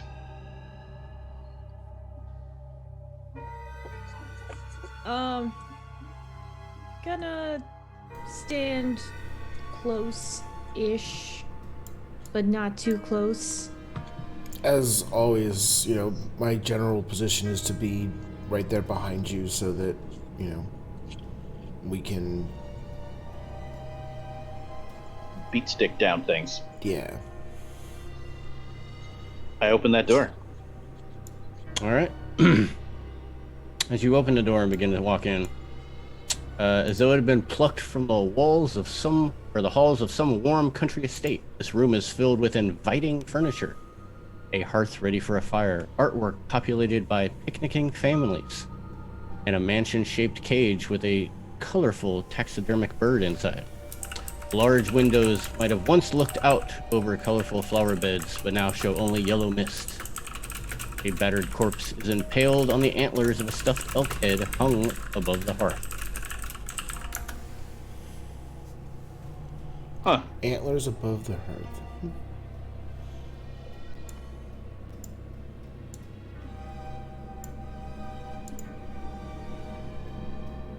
I'm gonna pull it down.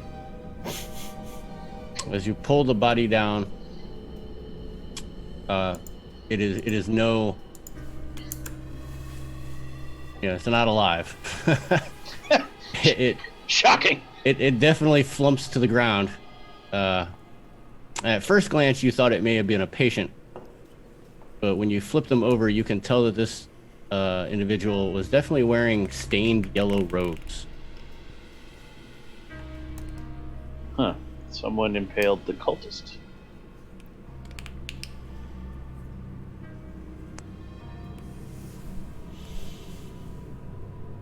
I assume we'll rifle the office for anything useful. Sure, if you wish to. Dr. Knackle would be looking for medical supplies, despite they're probably not going to be here, of all places. Well, anyone who goes in and wants to make a searchy do, give me perception. I love making searchy do's. I made a really good searchy do. Look at that. I did not make a good searchy do. I got a 10. I'm gonna do a searchy do in a second. Loading.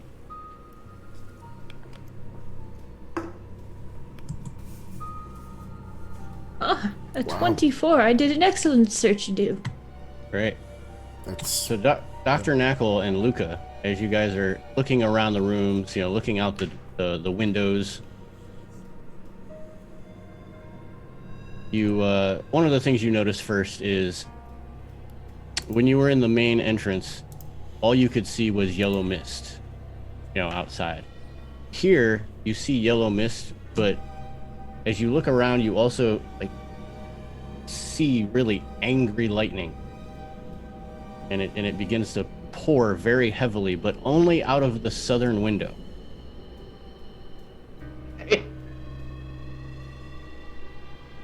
Yeah, the weather is very strange. Fascinating. Upon looking around the room itself, Dr. Knackle, you are able to find a potion of Cure Light Wounds. Nice. And on one of the cultists, Luca, you are able to find yet another silver dagger. A lot of silver daggers in this place. A lot of silver daggers. I feel like that's foreshadowing. Luca, you, as you're rifling through and you find this dagger, you start to hear a bird chirping.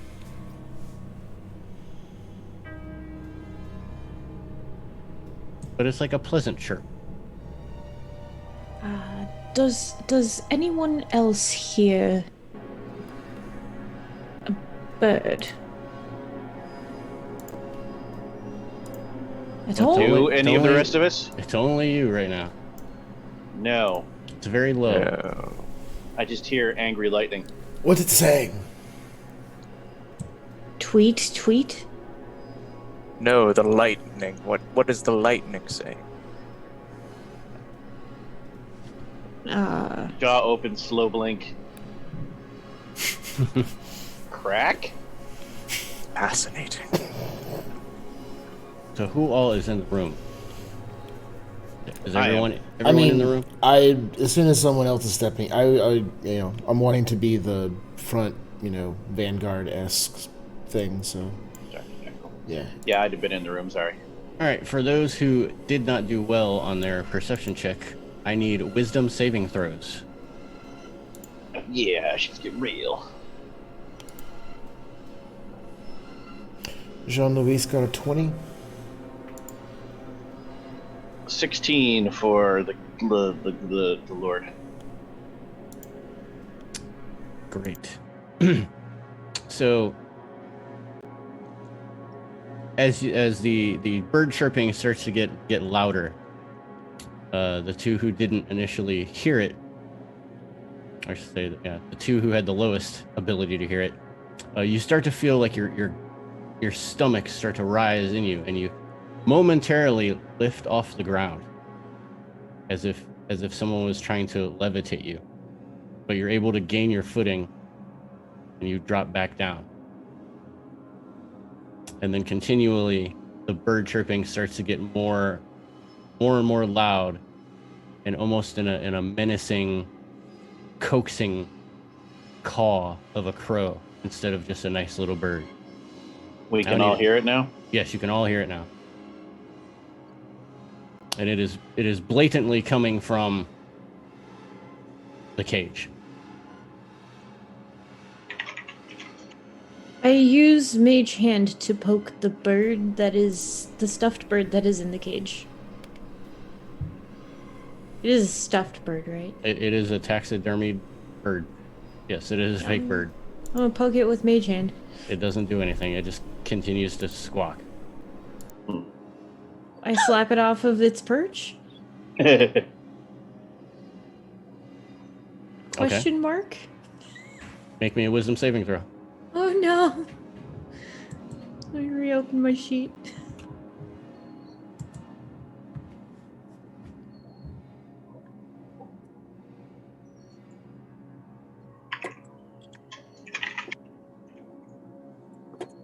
Oh, this is not gonna go well. Oh, it didn't do so bad. You as 20. well start to feel your stomach, your stomach rise up as if you're moving quickly, but you're able to gain your hold of the ground and not move up off the ground anymore. Oh, that was peculiar. Has anyone suddenly lost track of the gravity as well? I floated for a second, starting to think, Fry Squint, this place is haunted. Don't be silly. Ghosts. Could Now be a that demon. Demons are real. Yes, they are real. And now that you guys are further into the room and you're all looking out of the windows now, you can tell that the door to your east leads to an outdoor kind of what used to be a garden path, and the mist is not as thick as it is everywhere else. I want to do something before we move on to like the window or do the next thing. So we're fighting these silver daggers. We're hearing this stuffed bird chirp, like all this stuff, right? Even Casimir is saying this place is haunted. With all of our newfound flooding of information from our past, things like that, I'm not like outwardly projecting that I'm an inquisitor and a witch hunter and a monster slayer, but I want to try to use. Can I use religion to see if there is some sort of, like what might be doing this, like to get a clue as to what's causing this or what we can do about it to purge it, since that's my ultimate goal. Searching for demonic presence. Yeah, like demonic presence or witch presence, anything, right? Like, what I would like to feel the aura in the room and search around and see if I can find any clue as to what this is and what I might be able to do to purge it, right? Since again, that's my goal as a inquisitor, is to purge evil from places. Right. So, Yeah, go ahead and roll religion. okay. I'm gonna burn one of those points from J3 billion just because it's getting later in the night and I might be able to beat a 15 maybe. Hell yeah. Let's do it. Ooh, no, but worth a go. All right, so 15 total. That's not terrible for level 2. No, that is okay. So you just from the auditory effect, you know that the sound is coming from a quote-unquote dead bird inside of a gilded cage. And your past as an inquisitor, witch hunter, demonologer, killer of bad things, knows that angry spirits can take over any inanimate object and push their will on someone that they don't want in the area. Lucky ghosts are real. Now you can't tell who it is or what, you don't know if it's like a demon or just, an angry spirit of one of the dead patients. Okay. Does it give him any inkling on what to do to put them to rest? Yeah, so one of the things my character gets as an inquisitor is I have a copy of the Sins of the Heretic, which is a holy book about heretic entities? Heretical. Heretical? Whatever that word would Seraph? Heresy. Who's your Seraph? be. Who? Yeah, like out of character. Out of character, I'm not sure we ever picked a specific. The power of Steve's Seraph compels you, bird ghost. Yes. Yeah, So because I know that the yeah. gods are gone, and like it's just kind of like random lieutenants and Mhm. whatever. So I wasn't sure how specific necessarily orderly religions got, especially because my sect is the Watchers. So they're kind of like the all-encompassing divine holy group that they're just like, we like the divine. Trademark, trademark, registered, copyright, all that good stuff, right? Like just Right. as a concept, and we don't like evil. So That's a good Grim Hollow question, Dwayne. Does it have a breakdown of seraphs in place of gods? It does. Oh, Nice. okay. That's cool. It does. So that'll be my homework. Got it. That is actually on page 189 for the Arch Seraphs. Cool. Oh yeah. Or no, 190, and then for the A godless universe. Arch Demons Arch is 192. Seraphs. Okay. Yeah, so I mean it's kind of like choosing a god in traditional D&D. Okay. They all have tenets and domains. Sure. So like Zabriel, the epitaphs is the Watcher. Knowledge, truth, wisdom are the domains.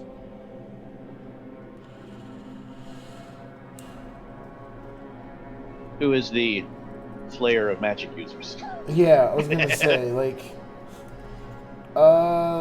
if you don't mind, I'm gonna make this my homework. I apologize. I That's fine. didn't get this Yeah, I far. don't think it matters right now. in the We're right- all learning something now. Yeah, It's yeah, totally fine. Just for like peek behind the curtain. I am new to this setting, so I am still learning some of the lore and specific layouts and stuff. So I will pick an Arch Seraph by next session. Yes. So yeah, based on your book, you know that kind of exercising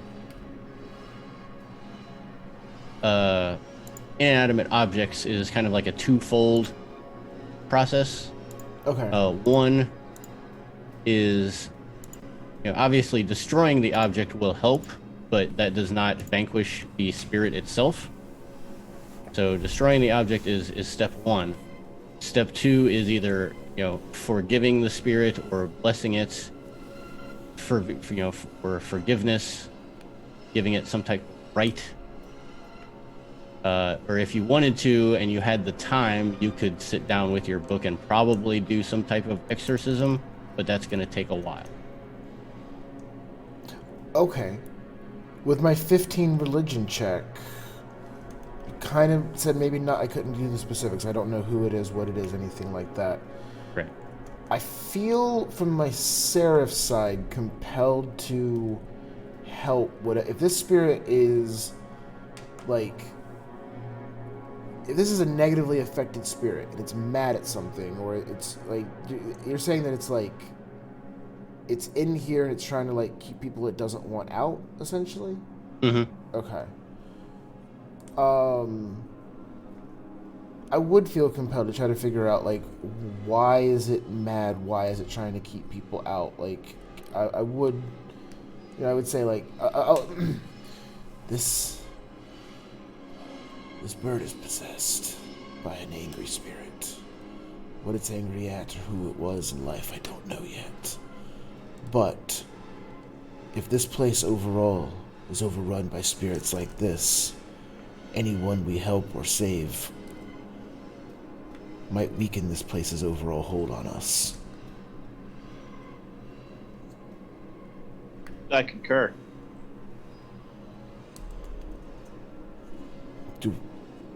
Maybe we just talk to it? If you don't mind, we might need to slow down our journey through this place and discuss with the spirit what it wants. Then I'll turn back to the stuffed bird. All right, bird, listen up. Listen up, why you mad, As soon bro? as you say that, everyone make wisdom saving throws. Okay. This is going well. You've doomed us all. That's how I know how to talk to people. You listen up. Oh, There it is. 42. That's the one I wanted. I got a 15. bye guys. I'm gonna die now. Bye. I Oh. rolled a nat 20. Oh my god. Ones. We'll miss you. Nat I 20s. am gonna use my second bonus from J3 Billion because I don't think an 11's gonna cut it. What'd the doc get? I got a 9. Delicious. And now I'm not a masochist, but I'm gonna take it. I'm just gonna roll with it. All right. My total becomes a it. 20. So everyone again starts to feel that sudden urge as your feet start to lift off the ground, and everyone falls back down except for Dr. Knackle. He continues to rise into the air and is thrown towards the antlers of the elk on the wall. Wait. Casimir watches and is like, "Oh, that explains Fascinating. that." Did Casimir take the antlers off the wall? No, Took I the took the body dude down. off the antlers. Oh. Whoops. Oh. Can I use Mage Hand to, like, break the antlers off or cushion his fall or something? It's not going to cushion his fall. Grab onto my mage hand. Hurry. Oh, so that's what they're calling it now. If anyone wants to try to stop him, make a dexterity check. See if you can split second. You know, Sure, I'll try to save my buddy. pull him down or 23.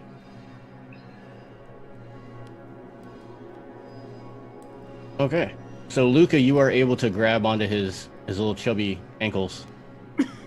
I'm flapping in the wind. Little like a chubby rag doll. rubbery ankles. Yeah, currently. rubbery ankles as he starts to stretch Armstrong continually towards the towards the antlers. It doesn't stop. That's so gross. If the bird is haunted, burn the damn bird! Destroy it. Hurry. No. No. We're not gonna destroy it. Okay.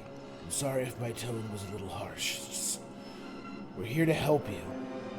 You've got to listen to us. We don't come in anger or malice. We don't mean you violence. We're not gonna burn your little stuffed bird. Will you All it talk- does is squawk. Okay. I'm a Okay. mage hand the bird over to John. Like, gently, not to destroy it, to hand it to him. Maybe that'll make a difference. Yes. If I can. Yes, you can. See, we come in peace. You do anything other than hold it? You're just like holding it out in your hands.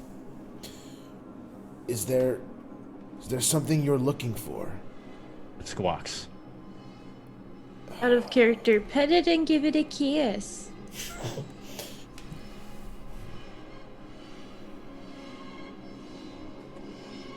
Dr. Knackle is still moving. He's still stretching towards the towards the antlers.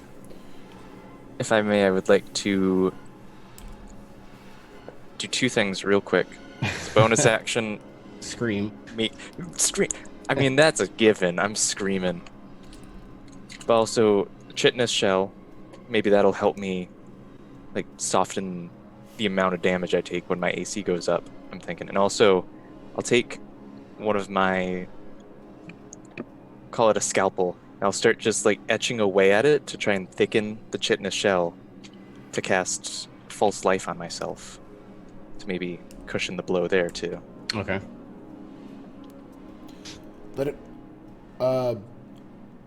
Let him go, please. It squawks again. Does anyone have speak with animals? Not that kind of party. Okay, hold on. Squawk! And there goes my vote. Make a wisdom saving throw. Me? Yes. Oh man, if I had someone else to hold on to Dr. Knackle, I could pull out my flute and start playing it and see if that maybe helps the birdie, because it's as close to a bird as any of us are gonna get. 12 total. You begin to feel your stomach rise as you also begin to lift off the ground and move towards the antlers hanging over the hearth. I start to pray over it and just start going through different rites and just trying to bless it. Just anything like that. Just divine. Nothing malicious. Like not trying to smite it. Not trying to. I'm just trying to give it any sort of positive prayer that I can think of.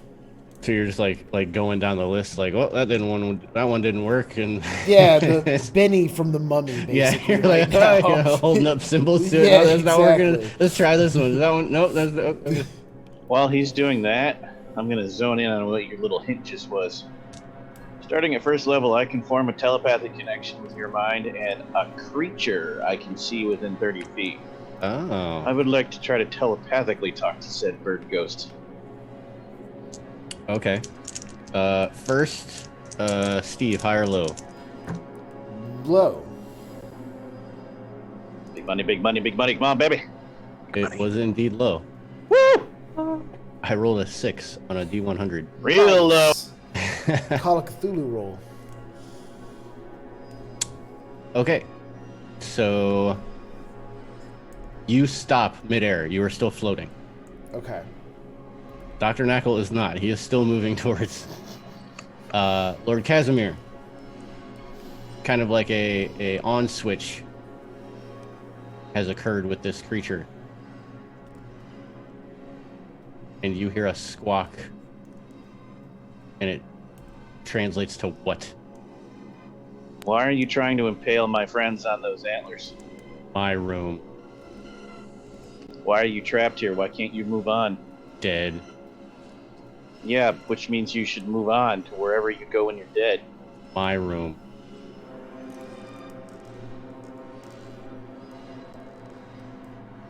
But what if it wasn't your room? Want free. From this room? Yes. Throw the bird out the door, bro! I say that out loud, all the rest is telepathic. Okay.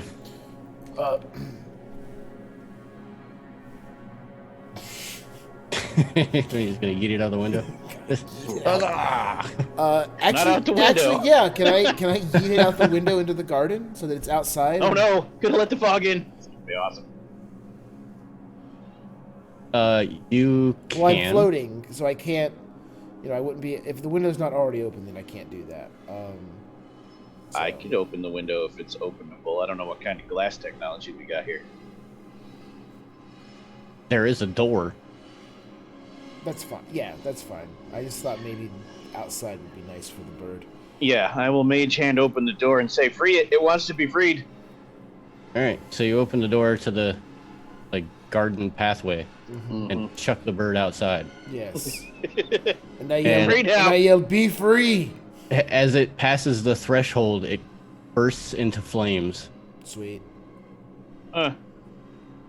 and Dr. Knackle falls to the ground, and as do you, Jean-Louis. But you were able to grab your footing because you were not moving at the time. Okay. Dr. Knackle, you're kind of tumbling down towards the fire. Or the Mage not hand the won't fire, stop the, you. Oh, the antlers. the fireplace. It's not on fire. It's not alight. Oh, so he's not gonna land on the antlers and get burned. Okay. No. However, Any fall damage? you are going to take 2 bludgeoning damage as you smack onto the floor. It's just almost like a meaty crunch. It's like there's a crack in my chitinous shell, like right on my forehead. Just Like somebody slammed an entire fried chicken on the ground, an intact fried chicken. yeah. Just get up, brush myself off. I walk over to Jean and we invent the fist bump. Teamwork. Team Exorcist.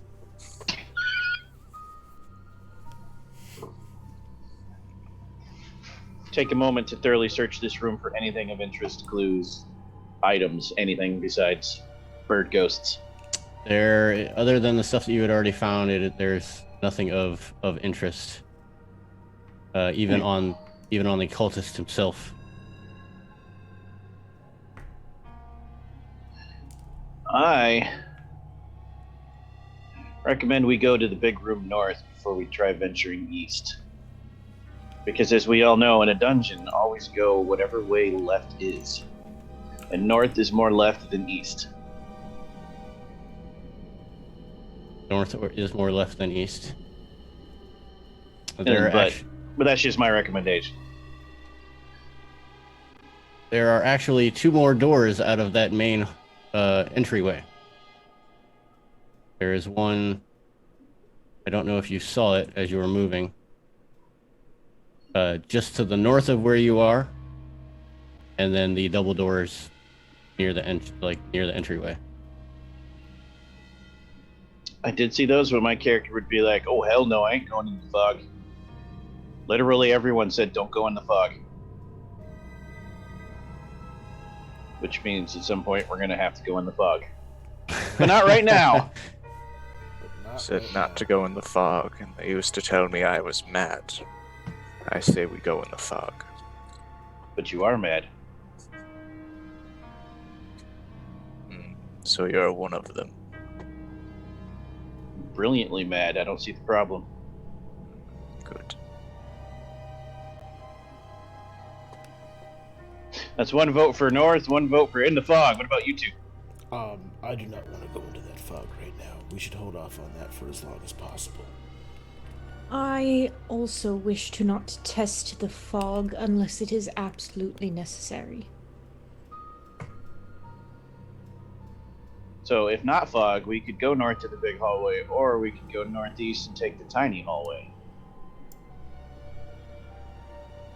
Fog's not that dangerous. I'll show you. I'll show you all. We go north. Oh, you gonna do it? You gonna go out there? I want to see it. Oh my. Okay. So he's.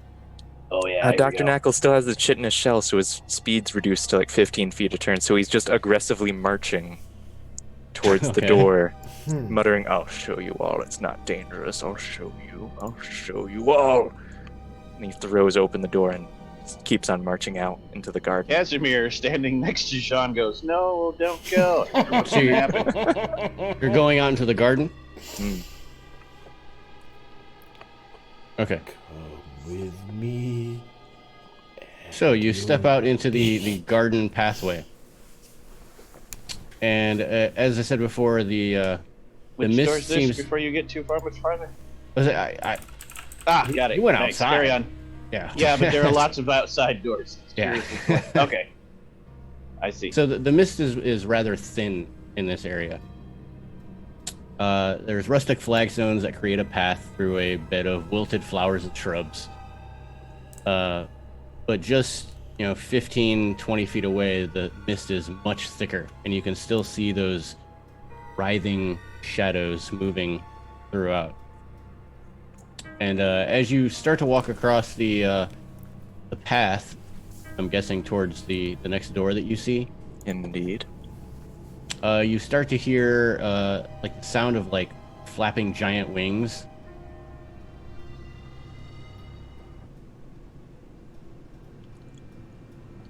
Everything's fine, like you said. Faster. Just yell over my shoulder, just, "Everything's fine." Get to the door. Get to the door. Okay, so you make it to the door with ease. I mean, you Can we simply walk see across him the path. through the fog, or are we just kind of like listening for him at this point? Oh, I'm sorry. Can we see him through the fog, or are we just kind of listening for like what's Yes, you can happening? see him in this area. It's very thin, Oh, so okay. it's not as thick as it is everywhere else. Okay. So, Dr. Knackle, you make it to the door, and that door is locked. Pick out my thieves' tools. It's time. Take like a a bent up pair of tweezers that have been bent into the shape of a lockpick. The rake of 20, it. baby. Natural 20. Natural 20. I don't even know what a 20 is. I don't have that on my sheet. So I'm just gonna it's roll just a dex and add 2. I got a 10. That is Not a natural 20, baby. not even close. This lock is meant to keep people in. Oh, it's meant to keep people in. So that must be a ward then. Oh, now we know that's probably a like cell ward or something. Mm-hmm. All right, Dr. Knackle's gonna make his way back.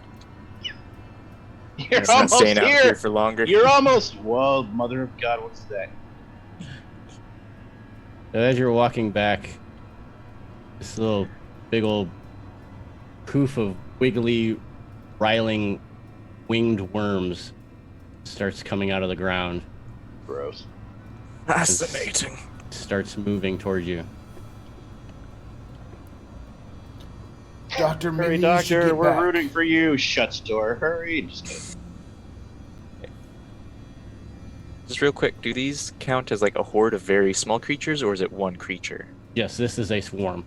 Okay, I would like to vomit on them Oh my gosh. as acid splash. I love it. Wow. Okay. So just fascinating. I also love for the audience who can't see this because we haven't added a map yet that Dwayne labeled this mob Wigglies. Wigglies. Yes, a 25 will indeed. Oh wait, that was supposed to be deck save on them. Keep on Oh. forgetting about acid splash. Great Well roll. Didn't. Wrong spell. Damn it.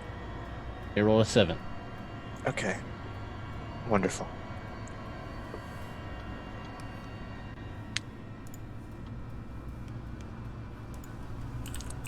That is 1d6 acid damage.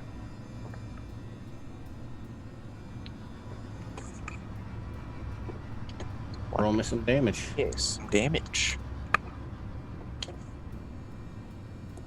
5. 5 damage.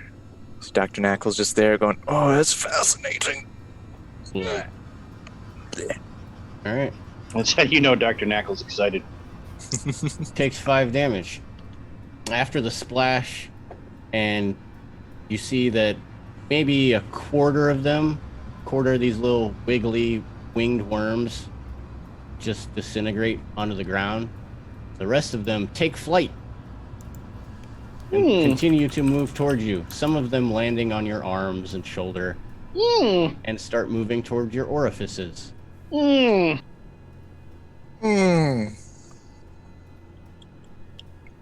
out of the frying pan into the fire. Okay. And this sorcerer isn't the kind of sorcerer who has fire. They're not attacking you. They're not biting you. They're just wiggling all over. They're fascinating. I just want to hug you from the inside. Oh no. I look over at Jean. I've got a hand on the door. Are we letting him back in covered in those? Oh. We have to. Open the door. Fine. I don't close the door on him. Luca, get ready. To do what?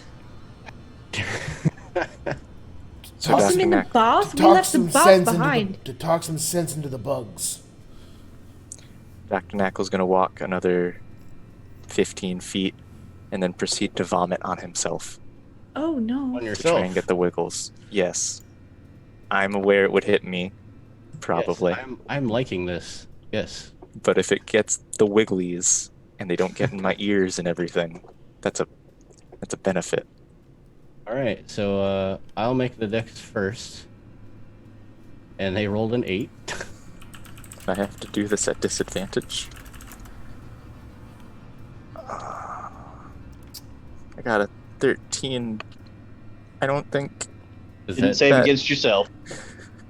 You didn't save against Failed. yourself? So Failed. Wait, how much you damage don't are we you taking? don't save against yourself with a 13? My save is a 14. My spell save. Oh. That leaves me with 2 temporary HP left over. As my chitinous shell begins to dissolve with my own vomit.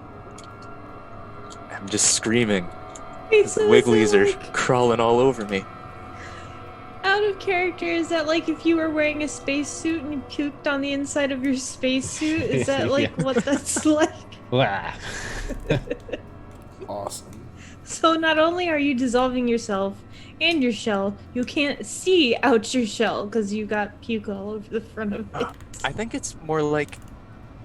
the chitinous shell is more like a thick skin. Yeah. Oh. Plus, So it's more hopefully like it doesn't shooting get in in. my It's eyes. like shooting a xenomorph. All right.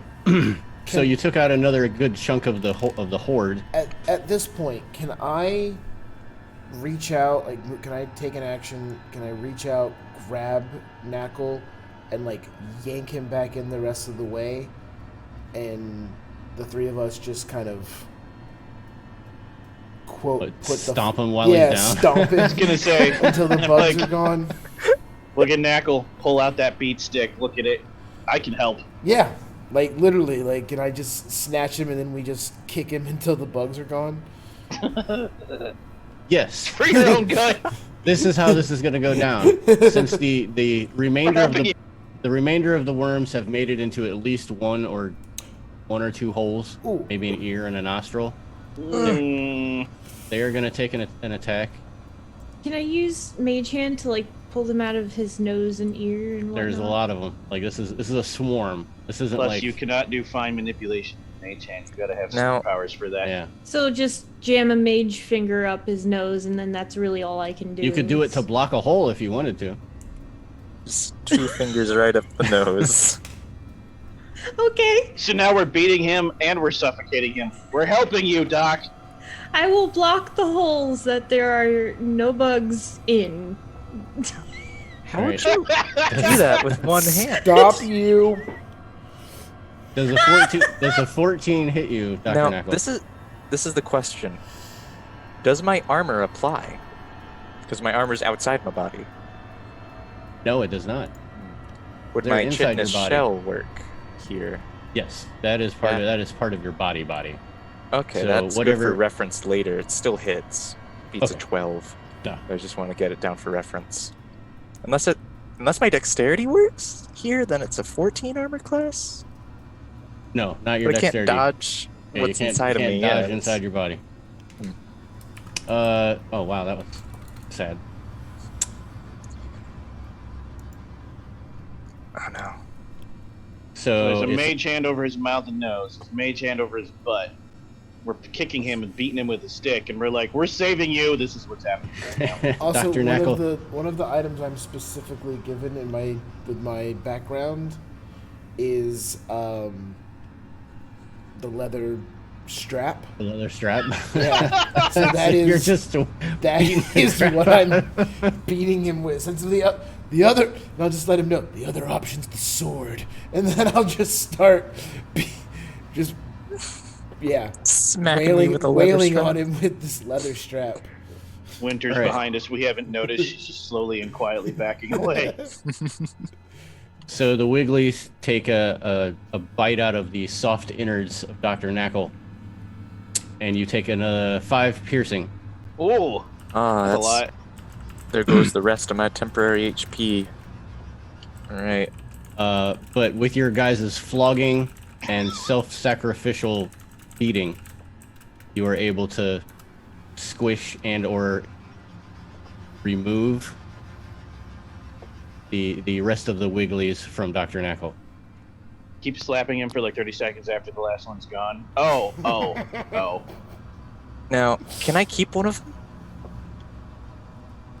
Keep one of the dead ones? No, the live ones that's in there somewhere. I mean, you could put That'd it be a back terrible, in if you wanted terrible to. idea. Mhm. Plug your ears and sneeze real hard. There we go. Oh my! And that, yeah. And that, ladies and gentlemen, is how Vorpal Tales approaches body horror.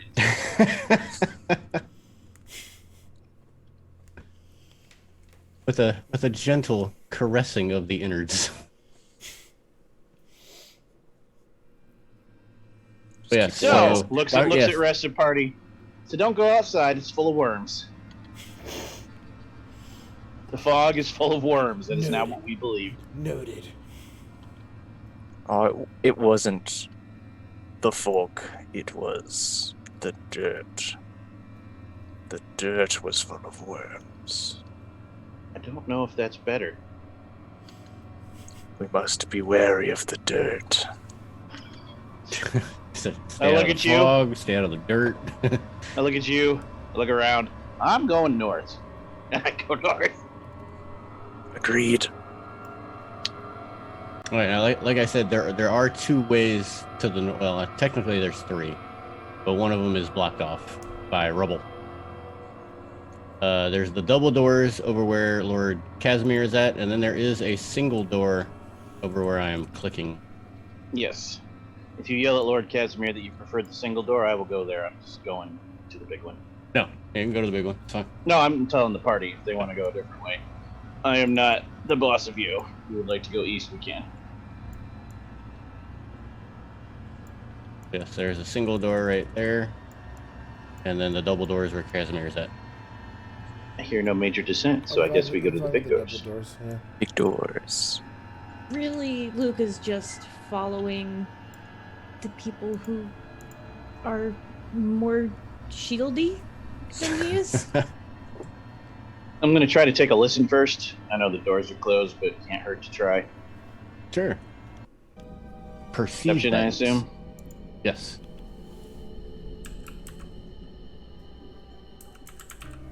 $20. So you hear you put your ear to the door and you hear some some skittering of maybe little clawed feet. More rats. Wonderful. Which I say out loud so everyone can hear. But that's all I hear. That's all you hear. We can handle some rats. I open the door. So as you open the door, you see a glorious library. Sagging shelves held together by dust and an extensive system of rolling ladders bring this library of husky, dull-looking tomes. At the room's center broads a heavily worn table surrounded by uncomfortable chairs. A chandelier of iron vines dangles above. The scents of leather and old paper pervade the high-ceiling space, but so does a distinct bestial musk. Look at the doctor. I sigh heavily. We're not leaving this room anytime soon, are we? No.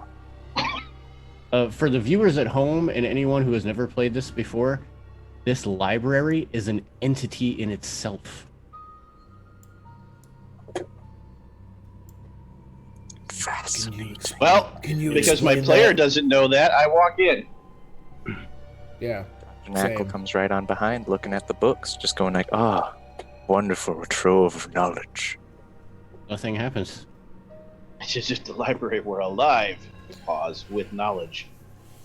Yes. If you guys wanted to and you had the time, like if you wanted to learn more information about the asylum itself, this is where you could find books on that. And the way that this room works is you make knowledge checks based on what you want to find. And once you meet certain thresholds, like it has like a hit point value, and once you break those hit point thresholds, you learn new information. Interesting. Until you drain it completely of information and learn the last bit of stuff. It's a very cool mechanic. I'll take a couple hours if the party will, sure. Yeah, I also wouldn't mind doing that. Does my character get a know how few- to read? You're a noble. You would definitely know how to read. I know, I was just being a smartass. That's a valid question in the D&D world. especially one with such disparate casts as Grim Hollow has. Mm. All right. So you're in the library. You want to spend the religious. Want to spend a couple hours. So I got Arcana trained, and most of the rest of that's probably you guys, though. I've got Arcana trained and Investigation. I don't have any other knowledge skills trained. This is the stuff in here is going to be like religion, history, not really Arcana. I definitely want to do religion. Specifically, you know, stuff about the Inquisitor Order, purging like witches and spellcasters, things like that. This is a library for the Asylum. Oh, okay. Yeah, Then, this isn't like your local library. This is. It might tell you who that seraph in the other room is. Yeah. So, okay. Yeah. The seraph in the other room. Were they using any religious practices to treat the patients? Were they purging anything from the patients in an inquisitive sort of way? Things like that. So, Is the asylum a church asylum like so many were in real life? Ooh. Yeah. All right, make that religion roll. Okay.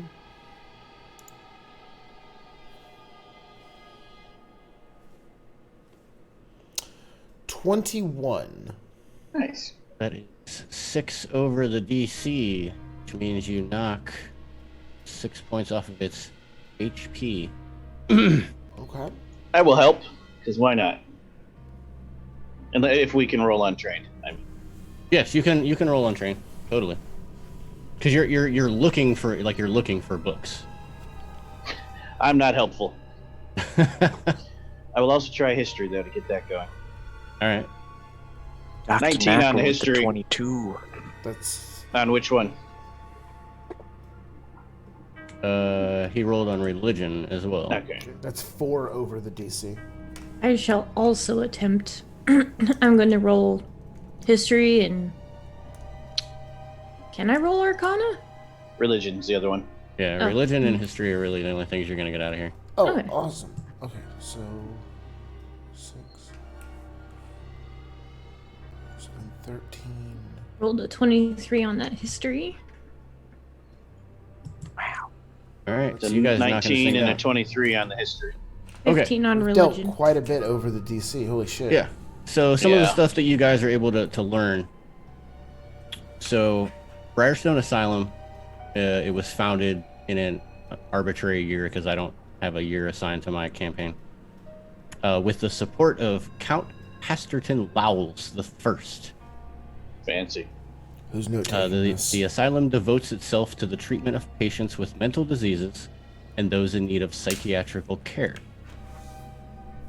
Its staff also pursues humane, non-magical treatments of such disorders. With the exception of restraints, most physical and surgical treatment methods are phased out at Briarstone over a century ago. The asylum itself was originally intended to be a fort. And it was positioned to protect the Thousand Rivers area from the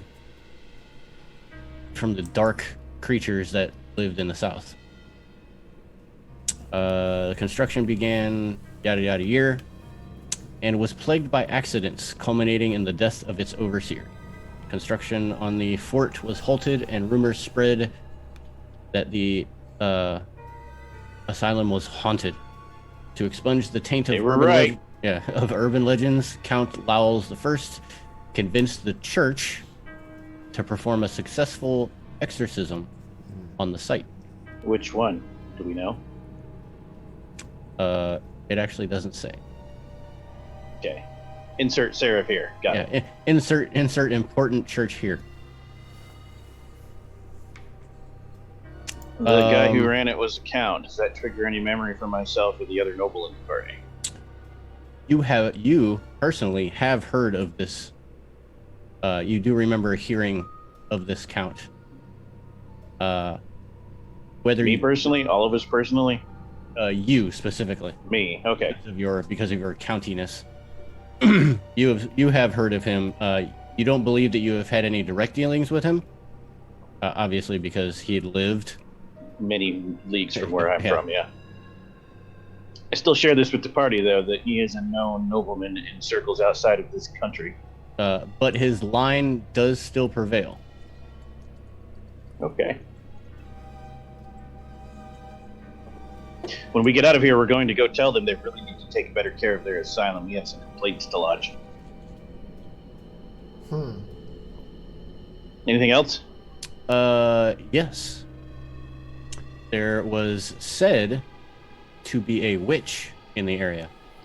Folklore attributes many disappearances and spates of bad luck to the Thousand Rivers region. In the Thousand Rivers region, to the Briarstone Witch, an elusive crone said to inhabit the area. First reports of the witch dated as early as a long time ago. Tales attribute many good works to the witch and present her as a figure who helped the settlers survive in their early years.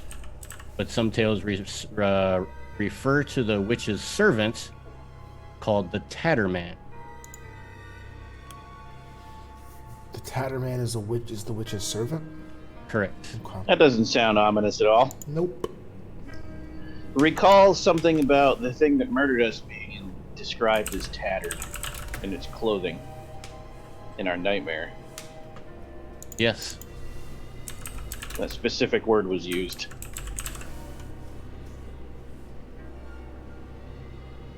Yeah, based on those those rules, that's about all you got.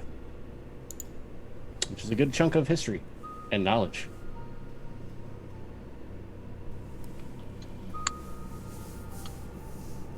Would these rules then become somehow related to elementals or aberrations? No. No mystical, scholarly talents for me. Okay. I want all the information about this witch I can find. One thing specifically for you, Jean. You did find some older texts, kind of out of the way, and as you peruse them and look, dive deeper into them, you discover that the witch was not a legend at all. This was a real person. Okay. I assumed that to begin. Always believed the witch is real. And it infected our minds. Does it say where in relation to the asylum the witch is? It to the? You said the Thousand Rivers, but you also said there was weird stuff to the south. Yeah, there's always been dark creatures that live in the south, south of the Thousand Rivers. Okay. Is that where the witch is, or is the witch local in this area, or do we not know? The witch is local to the area they're in, to Briarstone area. Okay. But there are reports of an inquisitor accusing people of the Thousand Rivers area of engaging in perverted rites in mockery to their seraph. Sexy. And her servant's name. So it was kind of like a witch hunt gone awry. Did it go awry, though? You guys can make me one more history check. While this is happening, all you hear is page turnings and slight creakings of wood, and then after an hour of nothing but page turnings, very loudly, "These chairs suck," from me. 15. Because you said they were uncomfortable. 20 total. I've used my third bonus from J3 Billion, so thank you, Jay. All right. I ain't got Jack. 24. Nice. Oh, nice. Okay. So this will get you guys pretty much the rest of the stuff. Okay. So, encouraged by the Briarstone Witch, the people of the Thousand Rivers split from both the church and the national government to the north. When emissaries of the state marched to retake control of the area, they found the entire population had disappeared. Although a few gruesome stains marked buildings across the empty area, no other evidence of the people were ever found. However, underneath one of the reports, you find like an extra page that was kind of glued together. And it seems to be a partial journal of the daughter of one of the homesteaders. And she refers to the Briarstone Witch as Mother Aridna. Ariadne? Ariadna.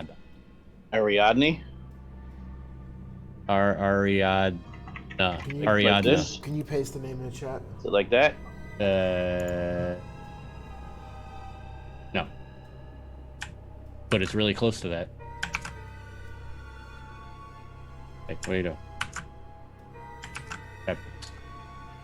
Ah, cool. Thank you. Yeah, so it might be the same one. I think it's Ariadna. Yeah, it's different than the one I said. Yeah. And notes her sitting in council with other town leaders. While her parents fearfully hushed her, Ariadna tells her not to be afraid of anything, and that the Tatterman is only a dream, and a dream can't hurt a little good girl like you. Fucking hurt me. Fucking lying little kid.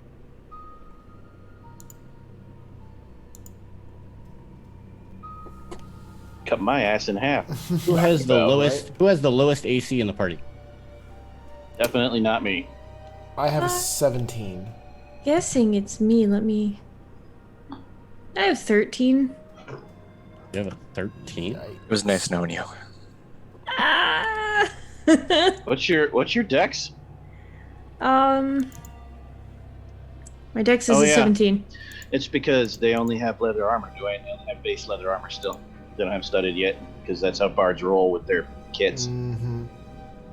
Yeah, but even with base Bards leather, it don't should It, be. sh- it should be It should be 14. 14. Yeah, Yeah. okay. Cartwheel. Right. It's It should be higher 14. than The reason your sheet says 13 is that was from before we found our armor in the first session. So yours is 14, but also still the lowest. That doesn't help me any. But that's okay because it still doesn't hit you. So as you guys are sitting down, you're reading, you're finishing perusing, a book comes flying across the room and just grazes past your head. What the devil? No devil, only a book. No, there's a devil in here. Winks at you. And you hear some Devilishly hands. some scattering of little feet. Oh, the rats. We forgot about the rats, you guys. Oops. I think perhaps we should either burn down the library or leave. Thinks about it for a second. But that might burn down the whole asylum. That's... well, Where'd that book come from? that It way. came from the northeast. I throw the book back. Really hard. Make a ranged attack at disadvantage. Wow. Okay. I love 9. it so much. Yeah, baby. Ooh, I think that actually might hit. I They don't have very high AC. If it doesn't, I actually have inspiration left from session 1. I would use it. It This does is not funny. hit. I will use that inspiration. All right. Now it's an 11. An 11 actually. Wait, an 11? Yeah. Oh, that actually does not hit either. I was really hoping to hear it scream and fall down off the bookshelf. However, you have made them angry now. Yay! So Acceptable.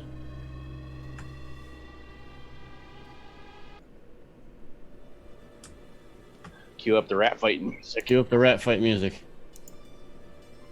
The rat fight music. and you see Rat fight. from the top of the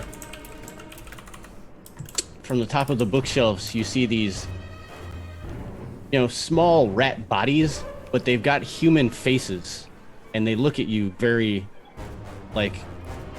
almost like dead-eyed. So, They're little rat bodies. out of character question. Should we cliffhanger right here? It's It's a perfect cliffhanger. It is a perfect cliffhanger. Little people-faced rat things. Little rat bastards. Yes. All right. People-faced rat things. People-faced rat things in the library of horrors. Yeah, let's do that. Let's hold it right here. And now that I'm completely unprepared and can't find my outro, let's do it on the fly. All right. So, yes, we are going to leave it right there in hopes that our brave asylumees can find a way of fighting these human-faced rat things when we return next Thursday for our next episode of Grim Hollow. I would like to thank everybody for watching this evening. Everyone who dropped a follow, a like, who have been watching everything, and again, our Patreons. Make sure that you guys check out our website, horribletales.com, to check out our social medias, our Discord, and everything else that we are doing. Check out our schedule to make sure that you guys are watching your favorite shows. Watch all of the shows, because all of them should be your favorites. If you guys are down for more terrifying tales, make sure that you watch. Yes, I can't find my outro. I don't even know what they were doing.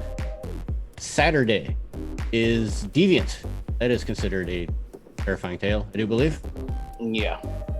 And then on Sunday, you have Tyler running. Oh, it just changed. Saturday is Deviant the Renegades playing a story we're calling Radiation Burn. Sunday we are playing a cult one-shot that may become a 1.5 shot.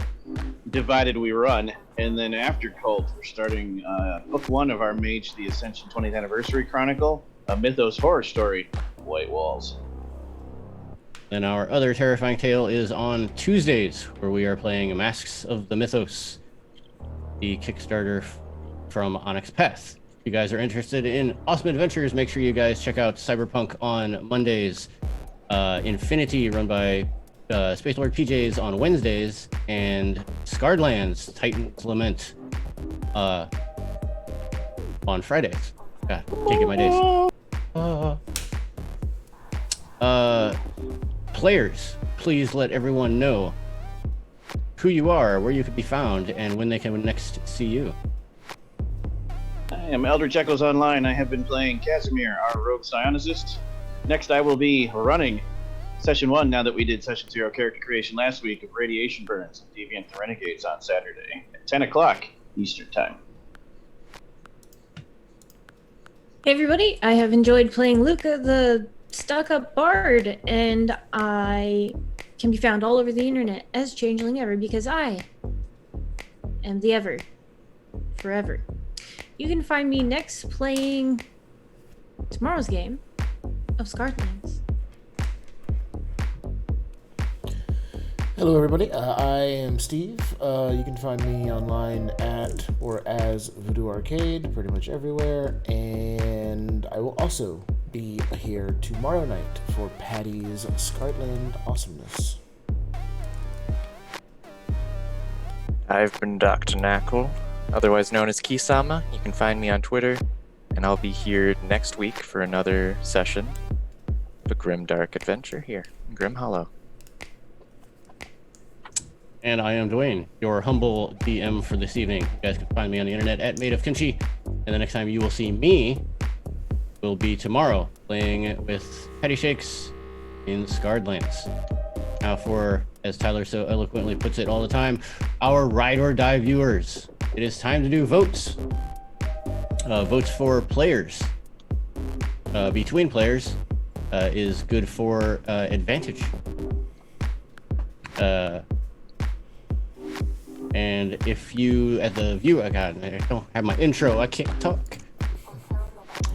For the viewers who have continually watched, if you wish to vote for your favorite player, they will also be able to add an advantage to their rolls if they so desire. So, starting at the top of the tally, Tyler, who and why? Aggressive chirping goes to my beat down Dr. Knackle buddy. I'm going to give mine to Steve for a lot of the silly in the very beginning and also a lot of the silly throughout. And also tipping the hat for it. Gives you an extra witchery look, and it works for the character. Not that far forward. Yeah. Thank you.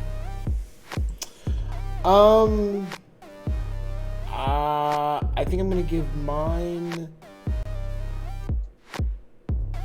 I feel like I should give it to Casimir for all of the teamwork that we had, but I'm gonna give it to Knackle for turning into a jelly person, stepping out into the fog, and then getting just completely beat down by the party for his own good. I'm trying to save you. He went through some shit tonight. I will be giving my vote to Ever for that whole exchange with the child where you thought children don't have genders until they're 20. Cracked me up. I mean...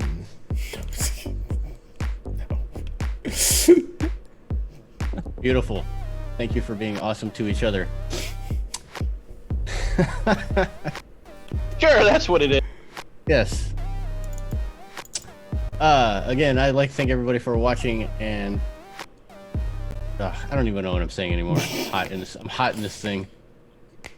Yes, we will be back tomorrow. Make sure you guys swing by. Someone give Dwayne hydrate points. The Yes, man's give me dying. hydrate points. I'm like dying over here. Donate Yes, to our make sure you guys- Patreon and we can get him some water, please. He needs it.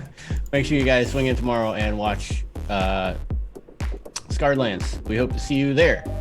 Other than that, you all have a great evening, and don't let the worms get inside you. Ugh. The worms crawl in and the worms crawl out.